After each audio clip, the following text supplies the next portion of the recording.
Hello, my beautiful gemstones. What is up? And welcome to Friday Night's Live Intuitive Oracle with myself and Ghostdragonzw. And happy National Paranormal Day to all of y'all. I was going to stream tonight regardless. And then I was like, oh, it's Friday. So just a quick forewarning. My week has been so much better in like so many ways, but also poop in a lot of ways. I have a little snack. It's watermelon, and I've been eating it. So I'm going somewhere with this. Don't worry. I usually buy like the little containers of watermelon, have a little bit, give some to RJ for school. Everything's good. But I sent Ray to the store, and he brought this giant, like 3-pound watermelon that I had to cut up. So as I was cutting it, of course, I was eating it. And I have some now, and it's super duper good. But I've been peeing like every 5 minutes. So I'll do what I can. I hope y'all are having a great Friday, getting ready for a wonderful weekend. I've got some cool announcements. I'm trying to get to the top of my comments here. I just glitched a little bit. Let's hope that doesn't keep up. Lotus Girl, what's up? Of course, I got you. Also, if Darling Deb doesn't come in, Ghost Dragons, I know you're listening to me. She asked for a timestamp. Casey does not want one tonight. I only like to do like 3 at the very most. But you know, if you guys can't make it, you can't make it. And so many of you are loyal in here pretty much every week. So of course I'm not going to deny you of my, well, not my knowledge, but my talents. Andrew and Gnomes, what's up, Nomeo? That is awesome. Had the best birthday gift a few weekends ago to myself. The 2024 Nebraska Bigfoot Conference. I met Blaine Tyler and his wife, Christian McLeod, the cryptid guru, Keith Crabtree, Boggy Creek Monster, and yes, I have a pic with him and me. Nice.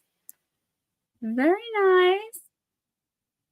Lotus Girl, go rest. Miss Batmom, I know you've been struggling, honey. We're coming out of the retrograde, though. And Edna, what's up, sweetie? Blue Crossroads, you know, Area 51, the GOAT. Who, me? You? That eclipse energy mixed with the retrograde was literally the worst 2 weeks I've had probably in the last 10 years. It was horrific. I don't ever remember feeling as bad as I did. I'm sure that I have, but tonight's going to be interesting. I've got a little bit of a headache. I'm trying to get rid of it. We'll see where it goes. The horse farm next to my house is closing. I knew that when I saw them building the McMansions. Hubby didn't believe me, so bummed. Oh, yeah, that does suck. Moving to the hills. That sounds fun. I do have... Mark Holstead, what's up, sweetheart? I do have a new deck this week. Jason Pritchard, what is up? Watermelon does. It's like drinking water, from what I understand. Salvatore Soto. Cruise to Rome in Italy. Nice. My daughter goes there all the time with her adopted family. They have a house there because her adopted dad is like, I think he came here. Well, now it would be like 20 years ago, but he has the accent and everything. It's so beautiful there. Yes, watermelon does make pee, I think, because it has water. But I figured it's a healthy snack. It'll keep me extra hydrated with my Stanley Cup. And it's something I can easily eat while reading. Heather B, what's up, honey? I'm sorry. I did see you come in, but I didn't see you as I went down the list. So good to see you. New deck. Oracle of the Hekatean Path. Yeah, Batmom, it is like that. Definitely chose, on that side of it, an amazing family. And like the fact that we all love each other. We're like all one big family. Incredible. Rainwater, welcome. Guys, don't forget what I said about the animal people. They did try to come in and crash on Tuesday. So what we do is we report, block, and then don't even talk about them. We don't give them our attention. We are better than trolls. Let me bring in Ghost Dragons, and I just want to make 1 or 2 more announcements. Then we can just get started. See, I'm feeling better already. It's you guys, I swear. The energy is so fantastic. Remember, if you guys, I'm sorry, Steven, if you guys have to go early or anything like that and you want a reading, we'll do our best to accommodate you, but you got to let us know. There you go, Ghosty. Sorry about that. Oh, no, that's fine. I'll say my hellos as I call names. Rainwater, you're new. You came into my chat the other day, didn't you? The other night. So I love think it. You weren't there, so but that's all right. If you're new, let us know, and I'll slide you in sooner. So Batmom says, jealous. Do your other kids ever get to go? I think I would invite myself on their trip. So it was really amazing because I met her for the first time because I gave her up at birth. I met her for the first time when she was 12. And that was 3.5 years ago. And she ended up living like 20 minutes from my mom's house where my mom lived. So we all got together all the time. So not to Italy yet, but Damien and his little sister are so close. And they go during the summer, like they get him season passes to all the water parks, the Great Adventure. They take him to lunch, to dinner. He's over the house.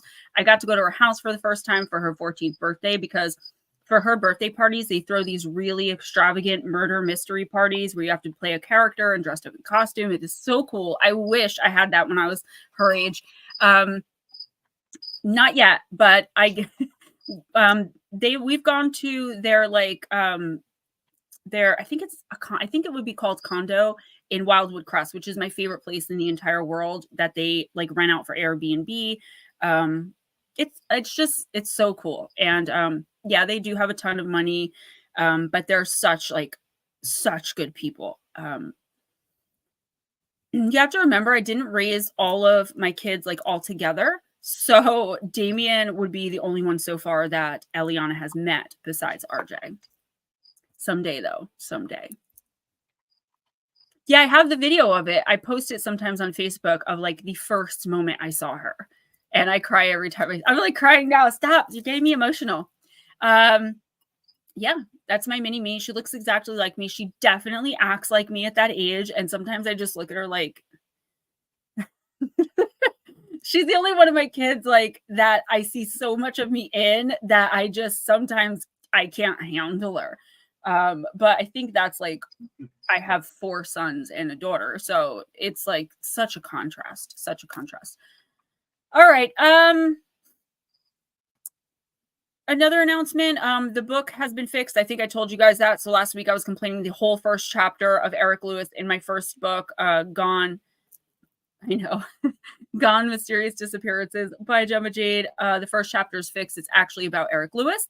And it's been fixed on Kindle, Audible. It's available on Audible now. And because of you guys and all of your amazing, tremendous support, it went #1 bestseller. So I've got that bestseller title again. I've already sent in like 7 stories for volume 2. Campfire Stories is selling really well. And of course, Danger at Your Door. On March 26th at 8 p.m., I'll be on Pit Chat with Wayne and Michelle over at, I think they used to be Michigan UFO Paranormal. And then on May 23rd at 1 p.m. Eastern time, I will be on Brunch with Bigfoot Michigan Rob. He is so funny. So he messages me at like midnight, and it's like this text that's like, BMR, thank you guys. BMR wants to know if you'll come on his show. By the way, this is BMR. And I'm like, oh my God, that's so funny. He's drunk. So I messaged him back this morning, and I finally got back to him, and he's like, you know, can we talk on the phone? He's like, because I can't text properly and everyone always thinks I'm drunk. I said, full disclosure, Rob, I definitely thought you were drunk, but I was cool with it. So we planned that out. That's going to be amazing. And then hopefully I'll get back on the Paranormal 60 really soon as well. Salvador, don't hope. No, it's going to be fantastic for you. It's going to be totally beautiful, wonderful. It's going to be well worth it. Sending you lots of love and light. I'd like to get started, guys. Like I said, if y'all need to leave for any reason and you can't come back or whatever the case may be, just let us know. And if you're brand new, like Rainwater, we'll squeeze you in as quickly as possible for the first time. One more quick announcement. Personal readings this month, purchasing May for June, is the last month anyone besides patrons and members can get them, the general remotes, for $20. They're going back up to probably $40 after that. So if you want a remote, a general remote reading for me, the ones I always give out, make sure you purchase them this month. Otherwise, the price is going up. And the only reason I'm doing that, guys, is because I have to do something special for my members and my patrons. I have no Patreon content almost, besides like early release sometimes. I've been off it for 2 years, and I still have people donating through there. My members, I don't know what to do with them yet. So I'm trying to do something special for them. It's nothing against you all. And you guys know I work with you anyway. Wifey, what's up, girl? Now my other wifey comes in. We got to keep them separated, okay? Don't tell Mairead and Smoochie that I'm cheating on either of them. Oh, crap. I just said that out loud. That's an inside thought. All right, I'm feeling goofy. I love you guys. Let's just get started, shall we? Mairead, if you need to leave early, I know you're across the pond. Let us know, and I will gladly read for you. As you keep eating watermelon to make yourself go to the bathroom even more. I know, but I have a headache. It's helping my sugar. Oh, I'm sure. Well, do Lotus first because she was first anyways. She was Lotus anyway. Yeah, she was. She's Lotus anyway, so go ahead and do it first. I don't know. I'll just shut up and go back to my corner. You know, we love you. So the other day, Ghostdragonzw messaged me and he's like, just so you know, I'm going to back out of Tuesday's stream because I've been streaming a lot with Ryan. He's like, and I was like, I flipped out and I didn't even mean to like get that emotional about it. He's like, I'm just trying to be nice. I'm like, stop the BS. This is a profession. I'm like, be a professional. He's like, because I had missed one of his texts. And you guys, if you text me, you know, I will miss a lot of texts and you'll have to resend. So I missed the text and I thought he was just randomly telling me on Monday night, I'm not going to be there tomorrow. We cannot have that. There is no, it's like peanut butter and jelly. There's no. I was just trying to be nice. I know. Ryan is the fluffer nutter, but like we're peanut butter and jelly. Like we have to be together. He's the chips on the side. I like it with cold milk. All right, Miss Lotus girl, we need to timestamp her in case she's away from her computer. I am using the Lantern Oracle. I pulled out quite a few decks, but not as many as usual because I don't use all of them. Salvador, you too. You tend to sneak out without a reading. So if you want one, please let us know. And I know I did a lot of talking in the beginning there, but kind of eases me into the stream as well. Of course, Miss Mairead. We'll get you in soon. I know that you're, where are you? You're in England, I believe, right? Because I just hear Europe a lot. Like when I'm talking, but like I don't know anything about Europe. All right, Lotus girl, distorted perceptions. Reality is rarely what we are raised to believe it is. Card number 7.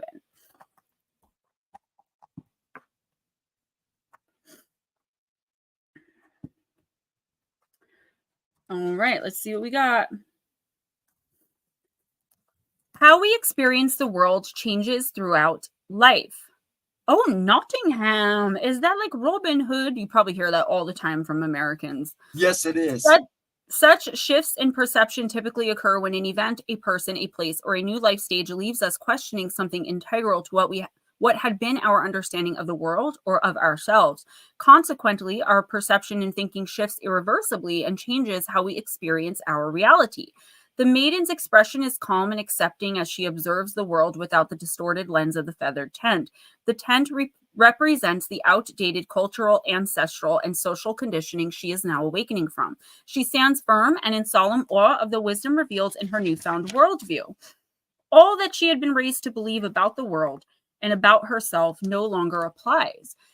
Lotus, she sees beyond how limited and false certain aspects of her perception and understanding had been. With this new perspective and clarity, it is now possible for her to grow beyond, rather than blindly repeat, the intergenerational patterns, fears, and false beliefs that would otherwise have a deterring effect on the life she would go on to live. A sophisticated shift in consciousness will soon be made available to you. Initially, seeing things differently may feel alienating or even like a betrayal, sometimes even a great loss. It may present initial challenges in what to do with and about this new perspective, especially if what you had envisioned for your life is dramatically altered as a result. The maiden assures you that any confusion, grief, or upheaval from releasing distorted perceptions or limiting beliefs will eventually open into amazing opportunities, remarkable growth, and an increase in self-sovereignty. Maiden's message, power, beauty, and liberation happen when we do not close our eyes or retreat back into the mentality we have outgrown. A word that stuck out to me there, guys.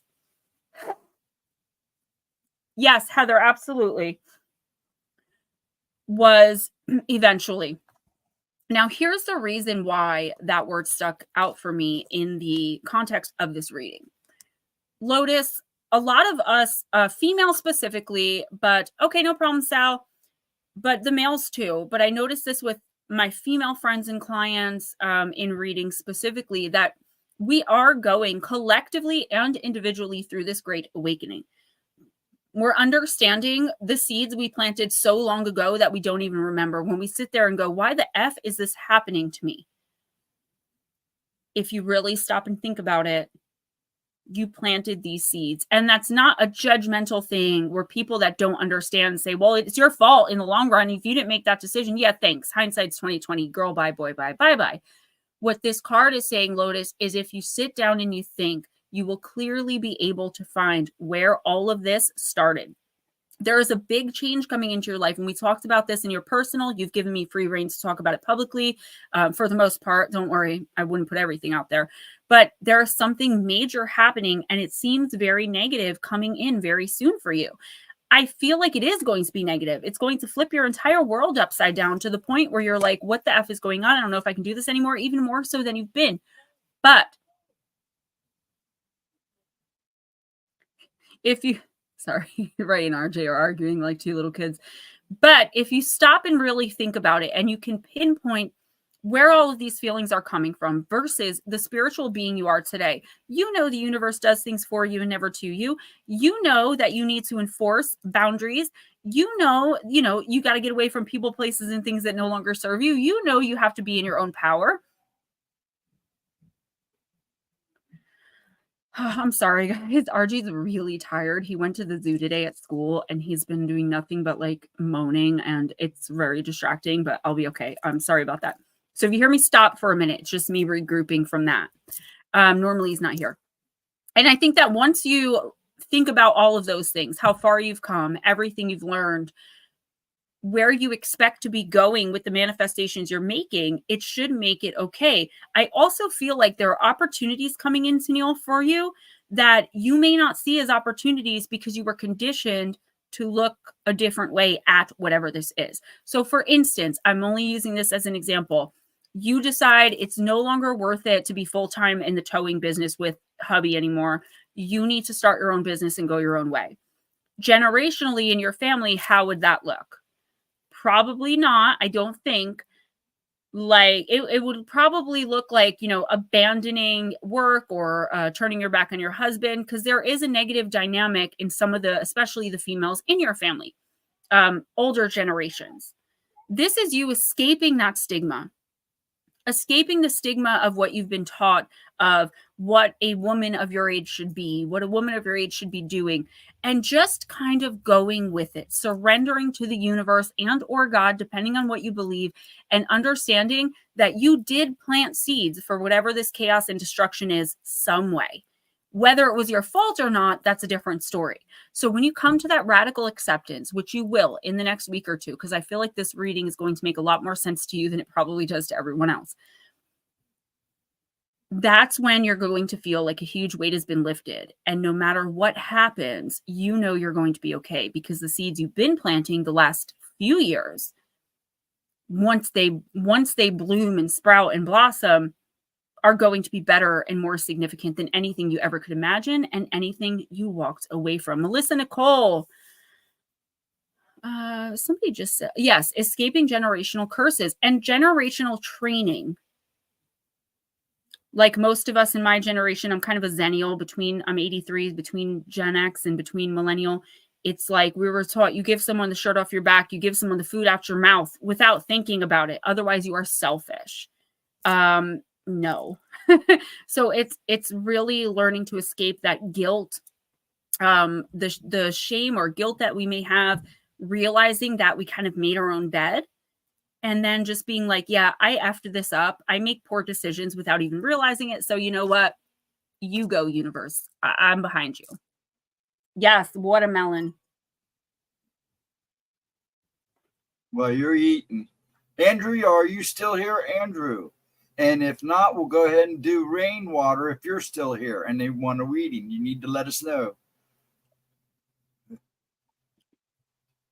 See this pretty bowl my mom gave me? She gave me a set. I love it. All right, so Nomeo, let us know if you're here. You usually pop back in, so I'm not too worried about it. Rainwater, being new, we really need to know if you're here so that you don't have to wait. So please let us know in the next couple of minutes. Otherwise, we'll just put you towards the bottom. Yeah, Bat Mom, I'm not going to put that up, but I do agree. Did you guys see the, you do not strike me as the type of woman that blood makes you faint, but did you see the short I put up today where it's like, who's afraid of little old me? You should be. Underneath that video where I'm like, any of you that think it's weird that I dress up in costumes and go swimming, you know, whatever. And I was like, say it to my face, or come dress up in costumes with me and be your authentic self. It was supposed to be like a cute video. It was supposed to be a really cute video, and it ended up with someone telling me that if they did meet me face to face, they'd spit in my face. I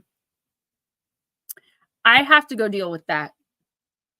So I will be right back, guys. I'm sorry. Let me handle this, and then I can come back and actually focus. All right. Just give me literally less than 5 minutes, guys. Please do not go anywhere. Hello. So Andrew, if you're here, and Rainwater, if you're here, please let us know. And if neither one of them respond, I'll go ahead and do Bat Mom. So hello, Bat Mom. Thank you for the compliment. Hello, Carrie. She'll be right back. She got to take care of the little guy. Yeah, everybody hide. Yes, you do it out of the heart, not out of the glory of it.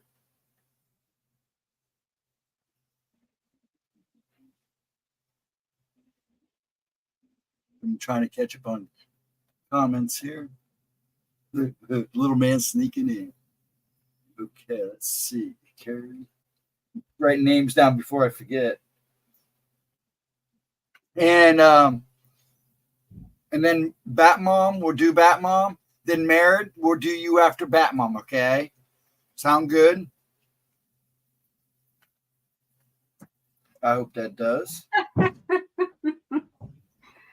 Oh, guys. So that message from OP, yeah, that was my 5-year-old. Oh, so Carl, when Carrie and I first met, Bat Mom, I mistook her name as Carl, and it kind of became a thing. Okay, sorry about that, guys. He's like, I'm not sad. I just want you to know I was listening. All right, who's the next? Rainwater hasn't answered yet. Hey, Roger. Hey, Roger. And Andrew hasn't answered yet. So Okay. Go ahead and do Bat Mom. Then after Bat Mom, we'll do Married. Okay, great. The lady in pink. Hello, ladies. Bat Mom, I'm going to use, I pulled this deck out. I haven't used it in over a year, and I knew there was a reason. I was waiting for the person it was going to come up for. What's up, Jarvis? If you want a reading, don't sneak out this week. Ghostdragon, go to private chat.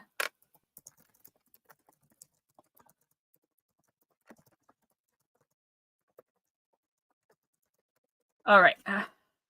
So I've got this Dark Goddesses. I do love this deck. He probably went to party, yeah.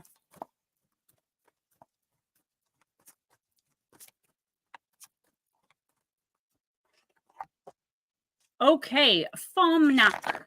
Nach. I can't say it. It is the card of envy.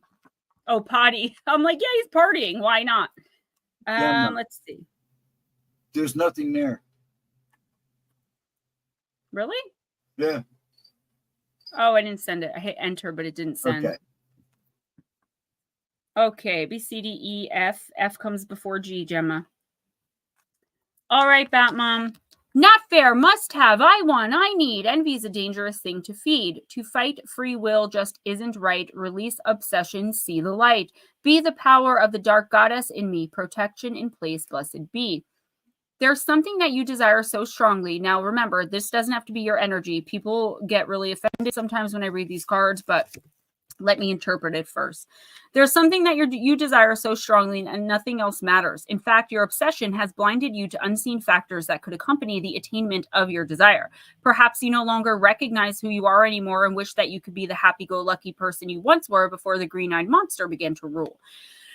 The Irish goddess Famnach has come to unearth hidden emotions that have perhaps been festering since childhood, such as envy and jealousy. She will expose these agitations, and you will have no choice but to learn to accept that what you desire in this way is not yours for the taking. Time to rejoice in the beauty and talents of others instead of fearing their success. Remember that there is no such thing as competition when it comes to your life's purpose. Therefore, instead of trying so hard to capture attention, allow your inner light to shine. Batmom, there's someone who should be avoided. Time to cut ties and move on. Beware of plagiarism. Stop manipulating another's free will. Your life path is yours to own and walk alone. Protect yourself from jealousy. Try to balance your material and spiritual lives.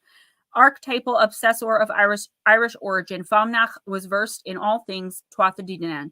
She was so jealous of her husband's second wife, Eitan, that she plotted to remove her by using magic, such as transforming Eitan into a butterfly to be blown away. Her attempts failed, and she eventually lost her head as a result. Okay. Hey, John Woodmass. There's something strange. Batmom, this isn't you being jealous, like, oh, look at that B word. She thinks she's so hot. This isn't high school jealousy type stuff going on here. What this is I wouldn't even really call it jealousy. First of all, there is someone here that's envious of you. And this is so strange the way I'm seeing this. They're envious of you because of something that you've obtained, like inside,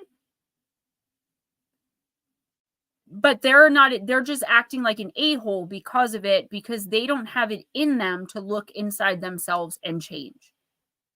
It's like someone's changed towards you, even though you've changed for the better, or at least are trying and on a course to change for the better. And that's what they said they wanted. But now that you're doing it, they're very strange. This is also saying to remember that your life path is something you charted, yes, for others to be involved in. And if you get to deal with the trauma and tragedy of your twin flame and end up marrying a soulmate, all the better. But you're actually meant to actually make the accomplishments by yourself in your own name with the help of these other spirits that are on their own journey. At the end of the day, you don't need anyone to survive. Not at the point you're at now. Somebody just does not like these positive changes in you, and they're never going to, because I think this is probably the same toxic person I keep picking up in your readings.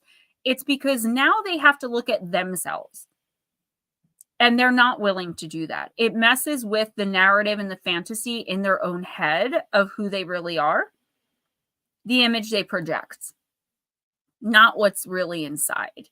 The universe is prompting you to, I never say just leave when it comes to jobs, relationships, friendships, even like separating from family, because there is so much more to it than that 99.9% of the time.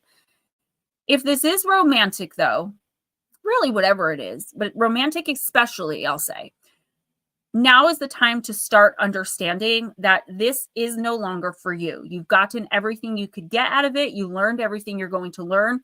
You're actually not only holding you back, but the other person is holding you back and themselves back, and you're holding you back and them back. This, whatever this is, relationship, employer, employee, family, it doesn't matter. It was meant to be what it is. And now it's time to move on. The thing is, though, this person doesn't like the thought of you being independent and successful at it. So I do feel some spitefulness and some spiteful actions and behavior aimed at you, especially in the next week or two. So keep your guard up. Try to focus inward as much as possible. And as hard as it may be, please try not to let this person know you even care about their feelings towards you. It's okay to be kind and give grace. Be who you are. But I feel like the more that you shine, the nastier things are going to get. And I'm not recommending you dull or dim your lights. But I am recommending that maybe you hold it in, and when the person's not around, shine as brightly as possible, because I do get a feeling, I keep hearing like, I will hurt her. I need to hurt her. So whether that's physical, mental, emotional, they feel like they have something to hold over you that they can use against you. Ghosted you for now. For now. That is not going to last. That is a test to see how much effort you're going to put in to get them to unghost. Trust me. Yeah, I was going like this, but that doesn't mean I was seeing them punching you. That's just I was emphasizing. And I guess while I'm saying I will hurt you and I'm punching, that kind of came off wrong. No, that's me emphasizing. I'm from Jersey. All right. Miss Marade.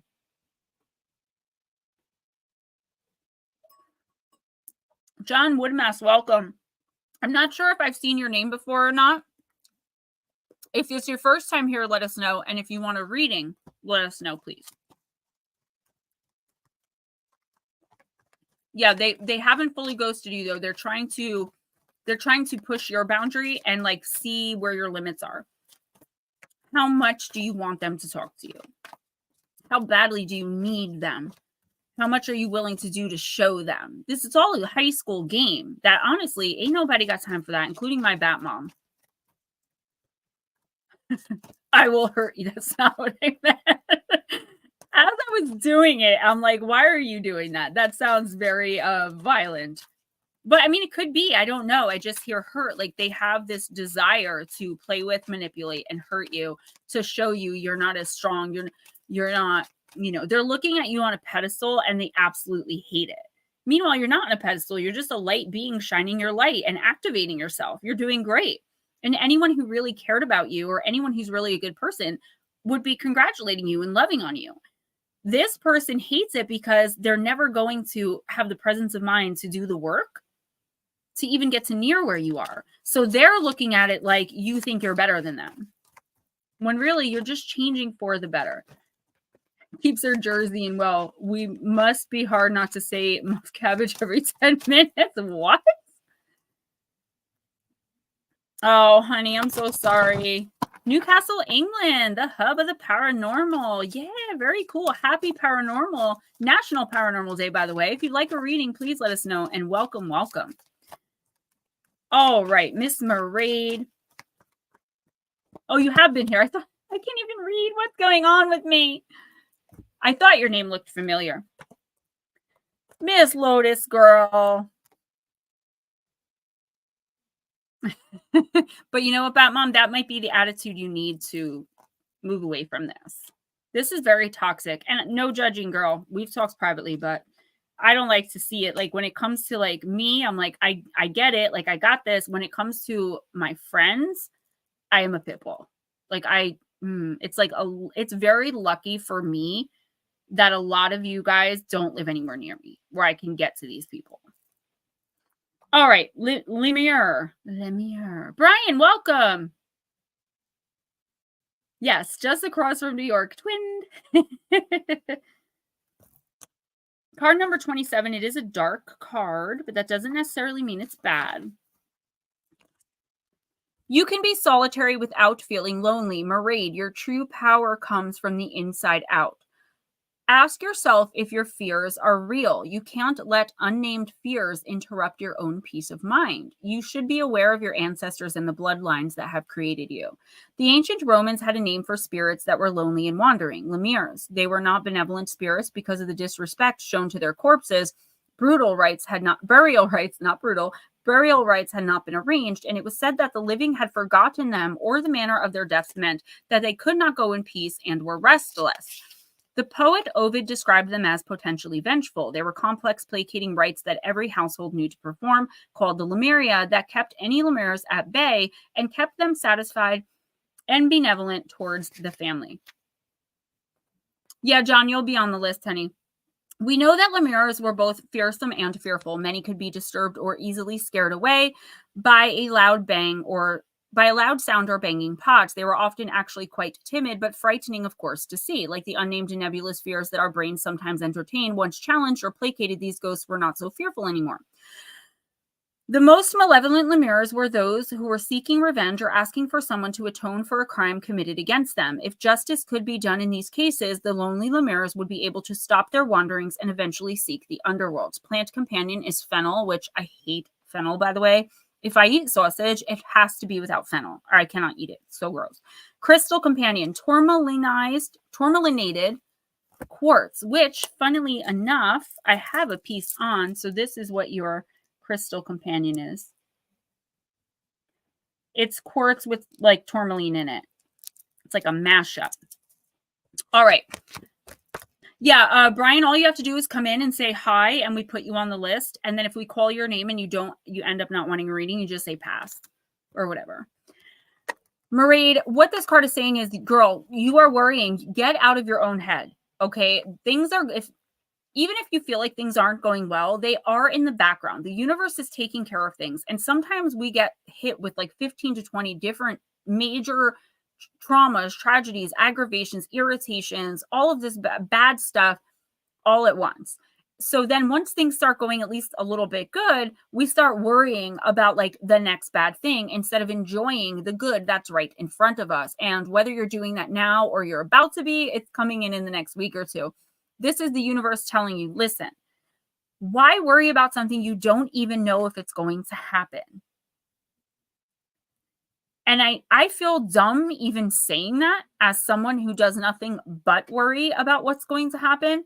But lately I've surrendered it and I've been doing a lot better at managing. And I feel like that's what you need to do. I'm not saying you have to pray or surrender. I don't know what your religious beliefs are, but I definitely would, if I were you, like out loud, tell your spirit guides, tell your team that your day and your decisions belong to them, and do it when you wake up.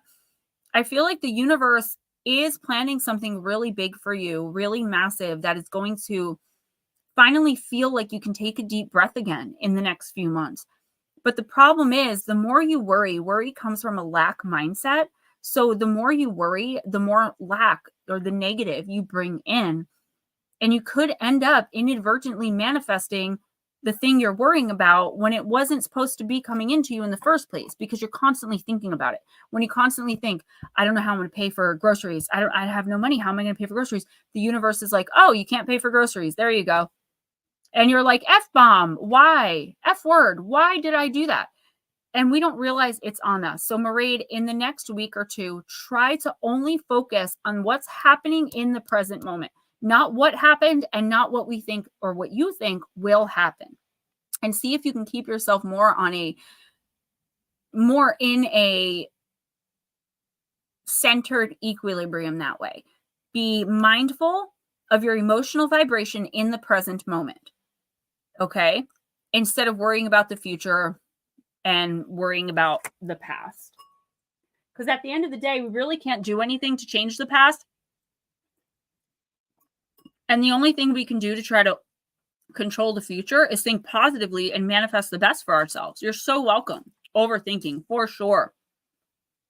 Mairead, I don't know. I don't remember what your sun sign is, but got a lot of overthinkers in here. You definitely fit. Guys, I know some of y'all are not religious, but I told y'all last week, when I got on my hands and knees and I cried and I shook and I just got sick and I was like, God, I'm just done worrying. I make bad decisions. Like, it's all yours. I give it to you. I have to live that every day now. Otherwise, it's not going to mean anything. And it's very hard. From the minute I get up in the morning, I'm worried or I'm aggravated or I'm looking around and like getting aggravated over these little things. Like, I'm immediately on top of my husband about like, he might have forgotten to take the garbage out. And like, at the end of the day, I live in this beautiful house. I have this beautiful family. I have a great job. I have wonderful friends, but it's so hard to focus on those things, right? Isn't it? Because we're always waiting for the next thing. Fear is future events appearing real. Yes. And fear is also you manifesting the worst for yourself. By the way, guys, those of you who know me personally, Damien did get his permit. I think I told y'all last week, and he's taking driving lessons. So we're really excited. Try to be a little more grateful. Sometimes it's really hard. I've been doing that thing where I actually have a sign that I'm putting in my son's room. It says, how to ground. So when you start feeling like you're going to start screaming or like yelling at someone, or when you're just feeling hopeless or out of control, it's 5 things. Let me grab it. It's right there. And she runs away. She runs away. Leaves me sitting here. Okay, so I got to put it in a frame, but it says grounding technique. So this is what we're supposed to do, right? And it does work. 5 things you can see you're thinking of in your head, or you can say it out loud. 5 things you can see, 4 things you can feel, like your emotional feeling, 3 things you can hear, 2 things you can smell, and 1 thing you can taste. And by the time you're done with that list, you should have calmed yourself down at least a little bit. Yes, John, thank you. Who's next? Edna. Yeah. All right, I'm using the brand new deck, Oracle of the Hekatean Path. You guys know how much I love Hecate. I know, and I know my oldest 2 drive, but Damien was there. He was 6 months when I got my license. And I remember he was like a little rooting me on. His dad was holding him and telling him to clap. And now when my mom, he actually told me first because I happened to message him right as he got it. But my mom wanted to be the first to know. She's going to hear this and like, I don't know why I'm saying this publicly. But he's like, I got it. Don't tell mom. And I didn't. And she called me like 5 minutes later. And when she told me that he passed, I like burst into tears. I could see Damien just like rolling his eyes. Okay. And you got Axis Mundi, card number 40. It's the card of Crux. Yeah, full circle. It really is. And, his biological father and the man who raised him, my stepdad, died within a couple months of one another when he was 17 a couple years ago. And it really affected him. But he said to me, I know that they're both proud of me and smiling down on me. So it was a really special moment. That was like his 3rd try. He was getting very frustrated. It wasn't the test itself. It was that so many people are around you when you have to take it. And he has high anxiety and he was getting like frustrated with like all the people around. I know, I'm getting emotional. All right, I need to focus. And as the cosmic world soul, Hecate spans the 3 realms of earth, sea, and sky. She herself can be viewed as a world tree symbol and can traverse these realms in search for answers. Hecate is the fulcrum of each world. She is the bridge, the doorway, and the key. Before we can act, we must consider what is at the core of our situation. Through her immense power, Hecate provides us with a means to explore and access things beyond our current sense of perception. So, Anna, I know you absolutely abhor. What's up, Lara? Latro? I didn't see your name. I'm sorry. I just saw Aunt Edna say hi, and I read it as Lara. I was like, why'd she say Laro? Latro, thanks for coming in, honey. Cool, calm, collect. Absolutely. And I really do believe in that. And I know you absolutely abhor your abilities. Like you don't want to work with them. You don't want to deal with them. But in the next couple of weeks, in the next week or 2, the universe is going to be sending you some downloads about things that you're dealing with internally. So this isn't an issue with anyone really outside of you. It could have something to do with someone outside of you, but I'm seeing it more as like what they're showing me is like your light returning into you and you don't look happy. So that's like you really trying to understand something about yourself. I can't imagine what it is, maybe where you went wrong somewhere, what you're going to do next. What are you going to do about this person? It's like you're driving yourself nuts. And the universe is like, if you would stop being so closed off for fear of what's going to come through, you would be more open to what we're trying to show you, the solution to whatever this is. Does that make sense? You have to open up a little bit and pay attention to the signs around you because they are there. It's not going to come, or maybe it will, but usually it doesn't come with like an actual voice in your head saying, yo, Edna, you got to do step 1, 2, 3, and then you'll get to 4 or 5. It's usually something almost imperceptible unless we are open enough to receive and understand it. Because of your fear, your team isn't going to want to push too hard or give you anything too big and bold because they don't want to scare you. They don't want to overwhelm you. They don't want to traumatize you. But at the end of the day, they can't help you unless you invite them in. And one way to do that, besides orally speaking that you invite them to help and help make decisions and help you in life, is by sending you these little messages, these little downloads. Really think about that in the next couple of weeks, because there's something inside that I feel just like pain, hurt, regret, remorse, or maybe just a complete lack of understanding of like how something came to be. It's all going to be right there in front of you, but you have to be willing and open enough to perceive it. Ryan, it's the fluffer nutter. Better late than pregnant. That used to be my beer pong name. My friend Billy and I would play beer pong, and our name would be Better Late Than Pregnant. It started off as Prom Night Dumpster Baby. We were in our 20s and watched a lot of Family Guy. But then as we got older, we realized that that's a little much. So, who's next? Blue is next.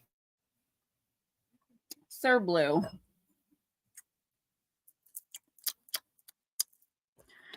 I am going to use the Oracle of Shadows and Light. Good, thank you. I was a little worried about that. He messaged me this morning. He's like, I'm grabbing the chainsaw and such, and I'm going to take down a tree. And I was like, please be careful. Like, I think that we all want you in one piece. You're welcome, Aunt Edna. Thank you. Me too, John. And, like I said, early 20s. Yo, Rob. I was just a few minutes ago promoting our show together soon and your book, which I did purchase. I couldn't help it. I had the link and I'm like, I've got to get it. The cover looks amazing. So really cool talking to you. Melissa, if something comes up that you have to leave, just if you can let us know beforehand, I'll read for you, because you always have to dip out, and I understand a little bit of your situation. So if I can, I'll always do that for you. It smells funny in here. Here's BMR. Thank you for the donation, sweetheart. I do appreciate it. Brah. Okay, you got the Angel of Alchemy. This angel looks like Cher. I grew up, John, on horror movies. But I do, my mom will not watch a comedy. She will watch horror movies. That's it. Me, I like comedy. The one thing Ray and I like to do together is watch stand-up comedies. So when there's a new stand-up, we make it a point that we watch it. It's the thing we have in common. I definitely will. I have a couple of them, Rob, on PDF I can send you. Because you're going to be interviewing me, I'm allowed to send you PDF copies as well. You don't have to pay for, but I only have 3 of them on PDF. Honey, I've got 10 books out now. Okay. I'm prolifically writing. Okay, Blue Crossroads. You guys are bad. You're making me talk too much. I'm usually so quiet. Okay, Blue Crossroads, the Angel of Alchemy is the miracle who stands between the physician and death. One more thing, Rob, if you have to go and you want a reading, we could try to get you one. She is the powerful healing angel who will resolve this health issue that is confronting you at this present time or in the near future. Her role is to help you to find the perfect treatment for your body and to restore your well-being naturally and healthfully. She helps you find the right doctor, the right treatment, the right healing mode, and the right attitude and energy to overcome whatever this challenge may be. She will draw on powerful energy from her heart chakra, which will be sent to you and which can revive your energy and your belief in the possibility of perfect health. She will help you to find the courage to face physical life, for it is that which has overwhelmed you from time to time. The sheer courage it takes to experience life in physical form is that which she is here to help support you in, and to show you that not only does it take great courage, it brings the greatest of blessings. The Angel of Alchemy speaks. I am here to help you Make a miraculous shift in your body and your health. Whether you have an injury or an illness or simply feel ill at ease within the form you currently have, I am the angel of alchemy and I can show you how to change your current experience of physicality. I stand here and have done so for many thousands of years. I have seen the fear and the guilt of others. I have seen the fear of infection, the anguish of pain, and the despair at life seeming to end. But I am here with you now to show you how to create health and strength and how to stop being so frightened of growing older and having times when your body will challenge you. All will be well, and all of this will pass. This form is just one of many you will create. Let me show you how to live anew with love and health. Divination message. There may be health challenges for you at the present time. Regardless of what you or one dear to you may be experiencing, it's time to ask yourself, what would I do if I knew I only had a short time left to live on this planet? Then begin to take action on these plans. This is not saying you only have a short time, so calm down. Because the beautiful thing about looking deeply into the human fear of death is that this examination of mortality will create exquisite senses of being alive now. The angel of alchemy encourages you to make your healing, either your own or that of someone close to you, the top priority. So, Blue, don't worry. I know this sounds like a lot, but what this is actually saying is like, what I'm seeing for you specifically is, I don't know if you get regular physicals or anything like that. There's something I feel like that may be hurting you or bothering you. There's something on your body. Just go get it checked out. Okay.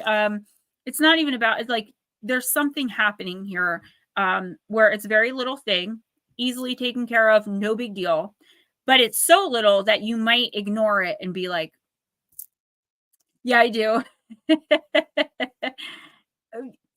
Let me finish this. And Ryan, I do have something to say to that. So if you get like a pain in your big toe, I would suggest getting it checked out. I know that's a lot. We live in America and like our healthcare is crazy, but there's something very small here. Like I said, that could be so small that you don't think it's a big deal that turns into a big deal. But if you get it checked out now, and it's funny, I had to give this message to someone else like 3 months ago, and they got it checked out, and it did end up being something that could have. John, I just can't read the chat right now. Give me a minute. I love it. He's like, I'm talking right to you. Also, if there's someone else around you that's actually sick, struggling, dealing with something a little bit more severe, just be there for them. Help them to not fear death. As you just said, you don't. Help them to live their life more vigorously and to be more grateful. I'm hearing gratitude. There's someone around you that's physically ill in some way, shape, or form. I don't think it's anything serious. It could be from a cold to they just found out that, I don't know. I really don't know. There's something else that's like fixable with them, but they're dwelling on it. So like they need to be more grateful, and then the universe will help them through this. I hope that makes sense. Ryan, I used to write 1 book a year. A lot of research, a lot of, verifying, a lot of fact checking, a lot of putting the chapters together. And then once I lost my contract and lost all that money every month, I had to do something. So my mentor is like, write prolifically about what you know. So I am thinking of writing a book in the background that has all the research, like Danger at Your Door, like Missing the Faith Theory, Shadow Entities. But he's like, but in the meantime, write about missing persons cases, write about encounters in the woods. And I'm like, oh my gosh. Like those are the things I know the most about. And I was able to put the books together so quickly because I already had so much of it written in scripts from me and MP&M. Bill gave me full reign to use anything that I've written for him throughout the 4 years I've been writing for him. So it was so easy. Rotator cuff. Yeah. Okay. So you know what it is. Please just go and get it checked out. I feel like it could lead to something a lot worse than anything you could imagine. But if you get it checked out, the universe sees that you're listening to it and you're going to be fine. Do you understand? Like it's a bad road to go down, not getting this dealt with. And I mean now, like if you're not on the phone now, making a doctor appointment, I'm going to be mad with you. Oh, it's a little late. Maybe tomorrow. Favorite sidekick? Where? Who? Michigan UFO sightings and paranormal encounters. I told you guys on the, I got to check my blotter, on the 26th at 8 p.m. Eastern time, I will be on with Wade and Michelle. And on the 23rd at 1 p.m. Eastern, I'll be on with BMR. If you guys want readings before you dip out, if you're planning on dipping out on this National Paranormal Day, let us know. Physical therapy. Does it hurt? That sounds like something that would hurt. I don't know. Like, to me, like rotator cuff, it makes me think of like a broken muscle. It does. Oh, I'll send you guys some healing light and some love. Blue, I'm going to be on you about that. Who's next? You just did Edna, right? No, I did Blue Crossroads. Okay. Juan didn't answer, so go ahead and do Mark Halstead. Sorry. John, you are my family. Anyone that comes in here is like family. You can ask anyone else in this stream right now. I have aunts, I have uncles, I have brothers, I have sisters. This is one big family. I mean that from the bottom of my heart too. I have a personal relationship with so many of the women in here. Ghost Dragons has become my best friend.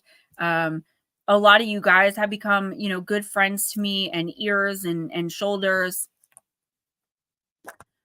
Mark, I'm going to use Dark Mirror.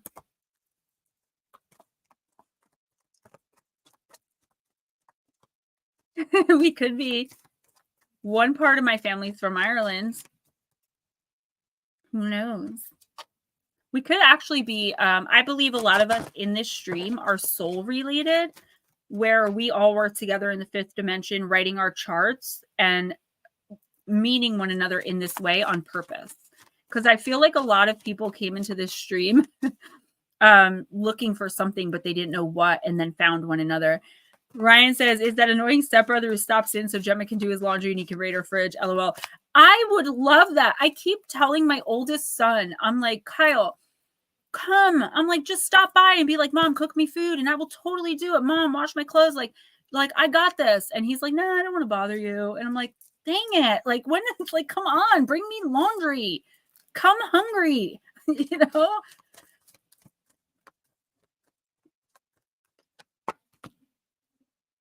My family. Okay, so you got Black Flower Fragrance. Oh, these cards are so beautiful. Card number 16.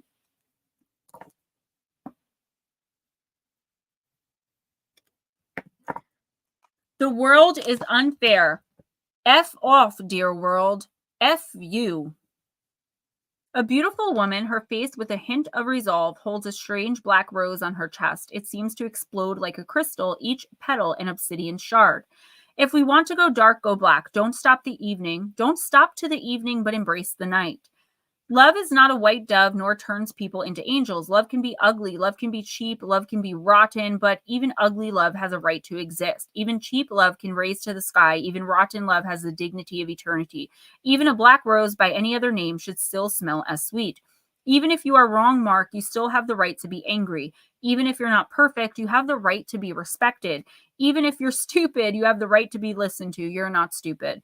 Even if you're lucky, you have the right to complain. Even if you're rich, you have the right to be sad. If you cannot shine because you are beautiful, then shine even if you are ugly. Shine because you are ugly, gorgeously black, ugly as love, worn out as an angel, cheap as a crown, unconquered as a fragrance in the night. Smoochy, smoochy. Really? Do you know what's funny? My husband also has a son named Kyle. I guess it's a pretty popular name.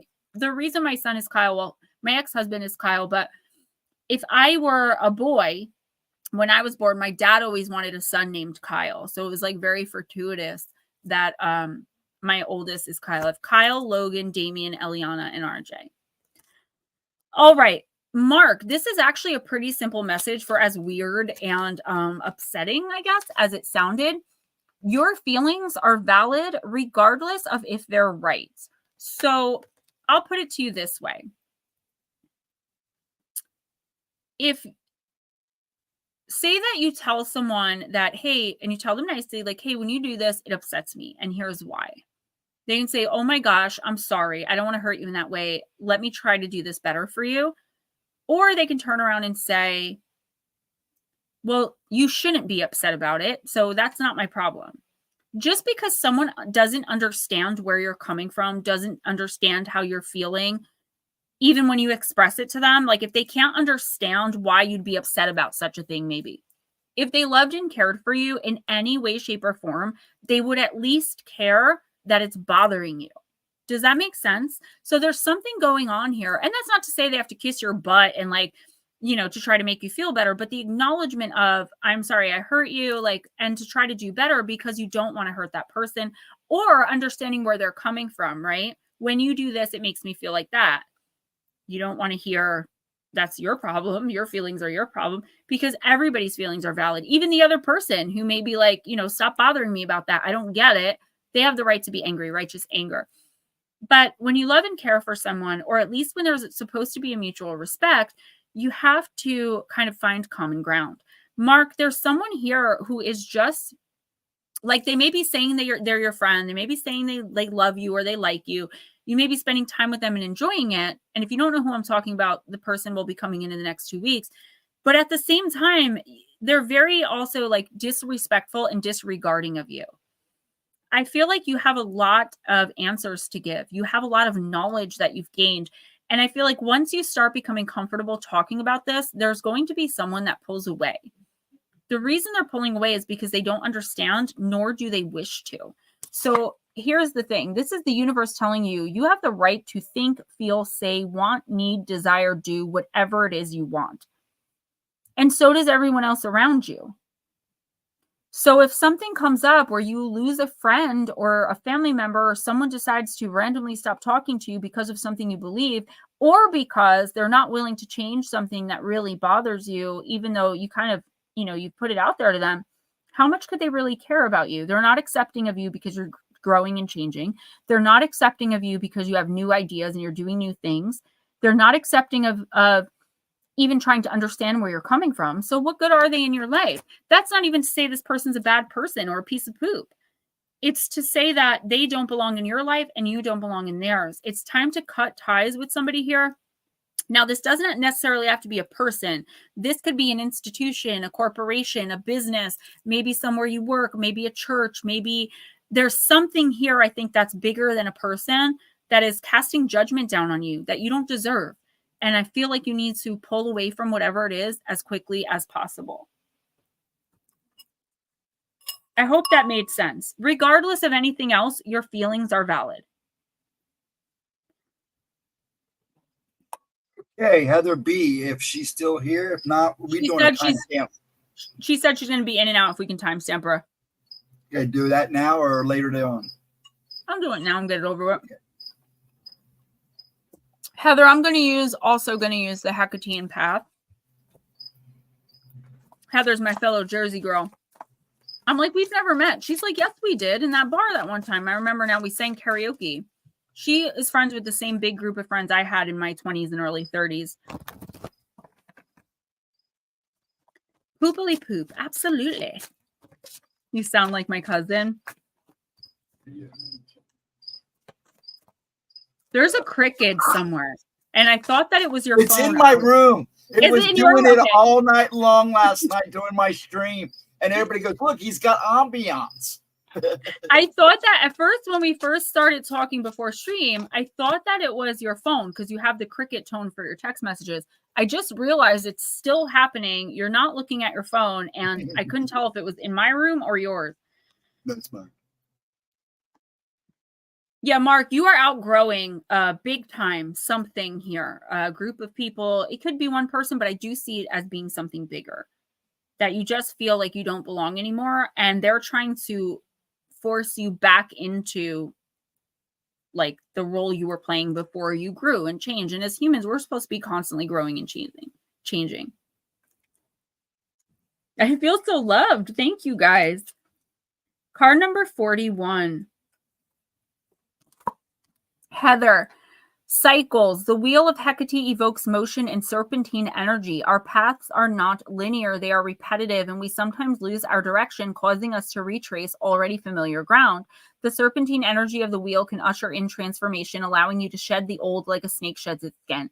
What habits do you need to break? What messages do you need to take heed of? And what lessons do you need to learn? Heather, in the next week or two, with the retrograde energy ending, a lot of us really need to take heed to some things that are going on around us. Okay. So mainly with you,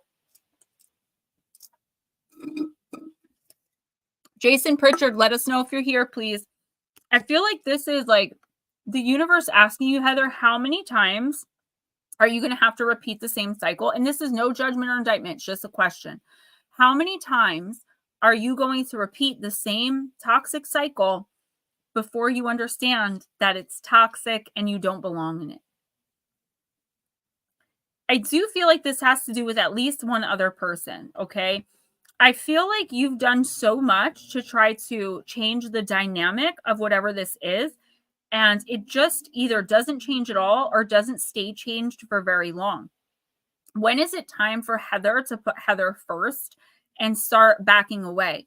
This doesn't mean you run off like on your husband tomorrow, if that's who it is. It doesn't mean you quit your job right now because the oracle is saying, you know, it's toxic. What it means, though, is can you find ways, and the answer is yes to this, can you find ways to prioritize yourself over the toxicity that's going on? Can you find a way to emotionally detach a little bit? Not all the way. You don't want to be cold, but at the same time, if you emotionally detach, you'll be better able to enforce your boundaries. Now, sometimes we deal with people who couldn't care less about our boundaries and actually think it's funny. Who, no matter what we say, do, think, feel, beg, want, scream about, cry about, just don't care enough. That's when we have to learn that our feelings are valid, like I just said to Mark, and that we're worth love, attention, affection, being treated with respect. That's our birthright as human beings. And if somebody else doesn't want to give that to us, that doesn't necessarily make them a bad person. But it does mean, like I said earlier, they're not the person or the people for you. Heather, in the next week or two, the universe is going to give you an opportunity to really take a step back and look at this situation, whatever it is, in a kind of non-biased way and see how you can prioritize yourself over the toxic, over the toxicity, and just get back to being yourself, not this constantly upset, constantly worrying, constantly begging for attention, pleading for affection, having to tell someone when they're supposed to say sorry, and just not love them, but just try to love yourself enough that you know that what's going on isn't because of you. I hope that makes sense because that's a really important message. And I feel like by the end of the next month, you will have this so much more figured out and under control if you could just understand that you need to put yourself above this, not right in the thick of it, not run away from it. It's the time to rise above and stay there. Do not be pulled back down for anything. And that's your test, because I do feel like this is a repeating cycle for you, not just in this lifetime, not just generationally, but this is a lesson you have had to learn over and over and over again through incarnations. And if you get it this time, you won't have to deal with it again next time. The force be with you.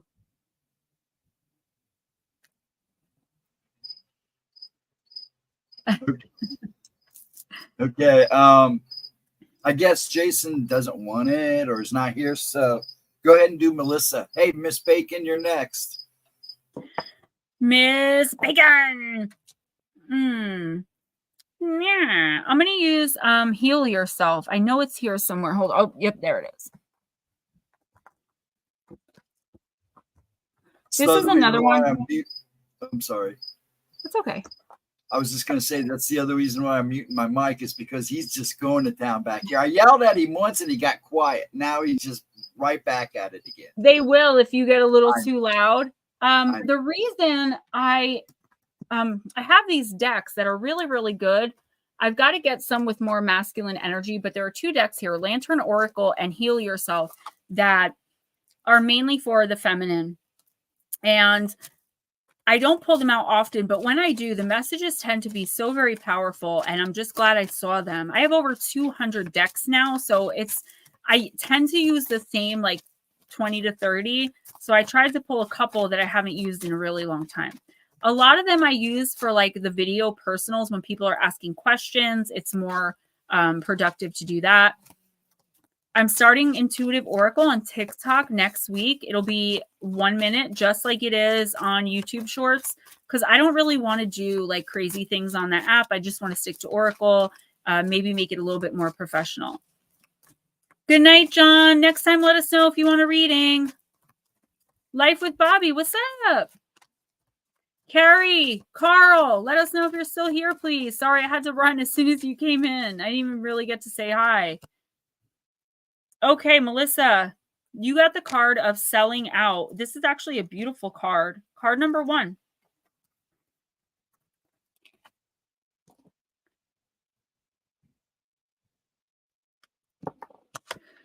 Your integrity and inner strength are being severely tested.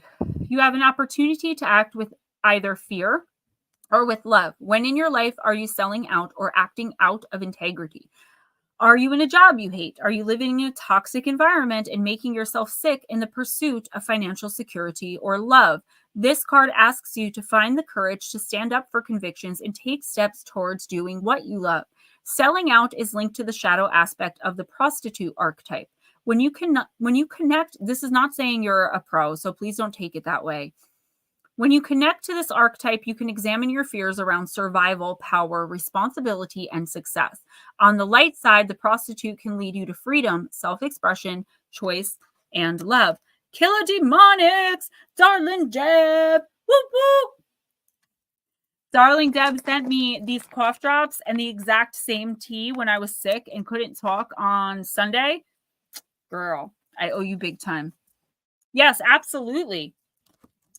Melissa, this is, like I said, these cards tend to be really intense. So what this card is saying is you are technically selling, I don't want to say selling your soul, but like giving pieces of your soul to either someone or something here that is very toxic, doesn't deserve it, and you're not the only one that it or they are taking from. This is almost the same reading I just gave Heather.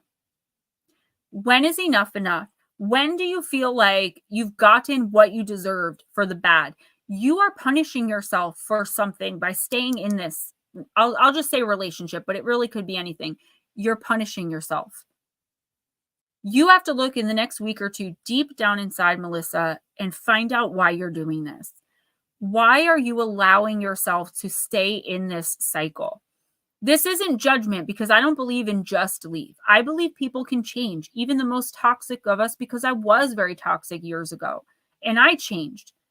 But that also makes me have a harder time moving on, because when does it become this person is not like me, they're not willing to change, they're not going to change? That's what you have to ask yourself in the next week or two.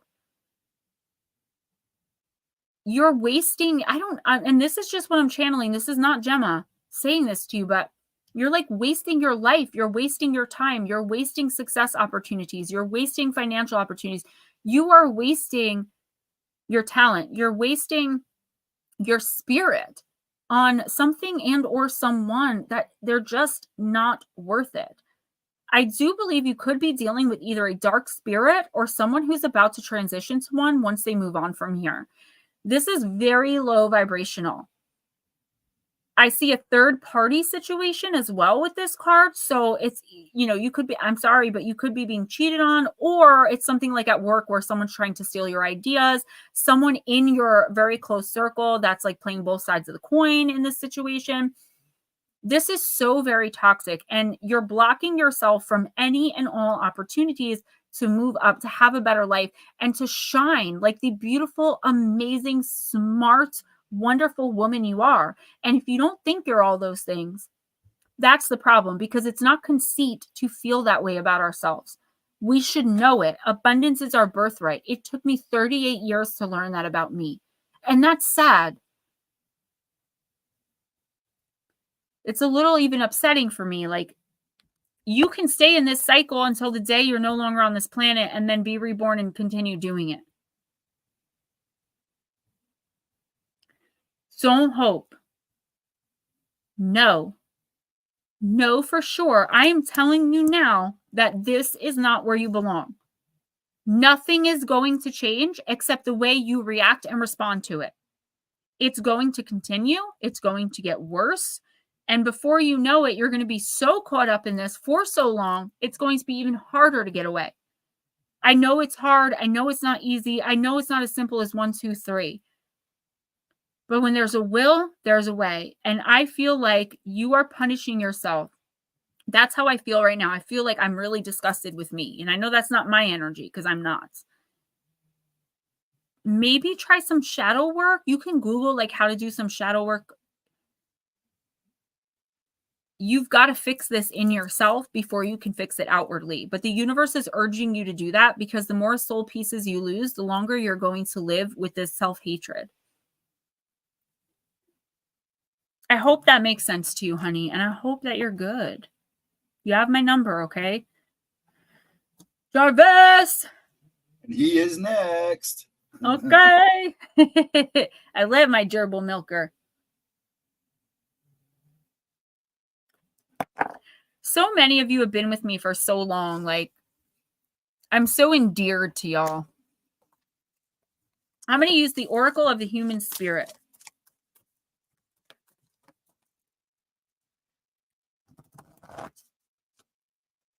I do believe that. I do believe that a lot of us are soul related.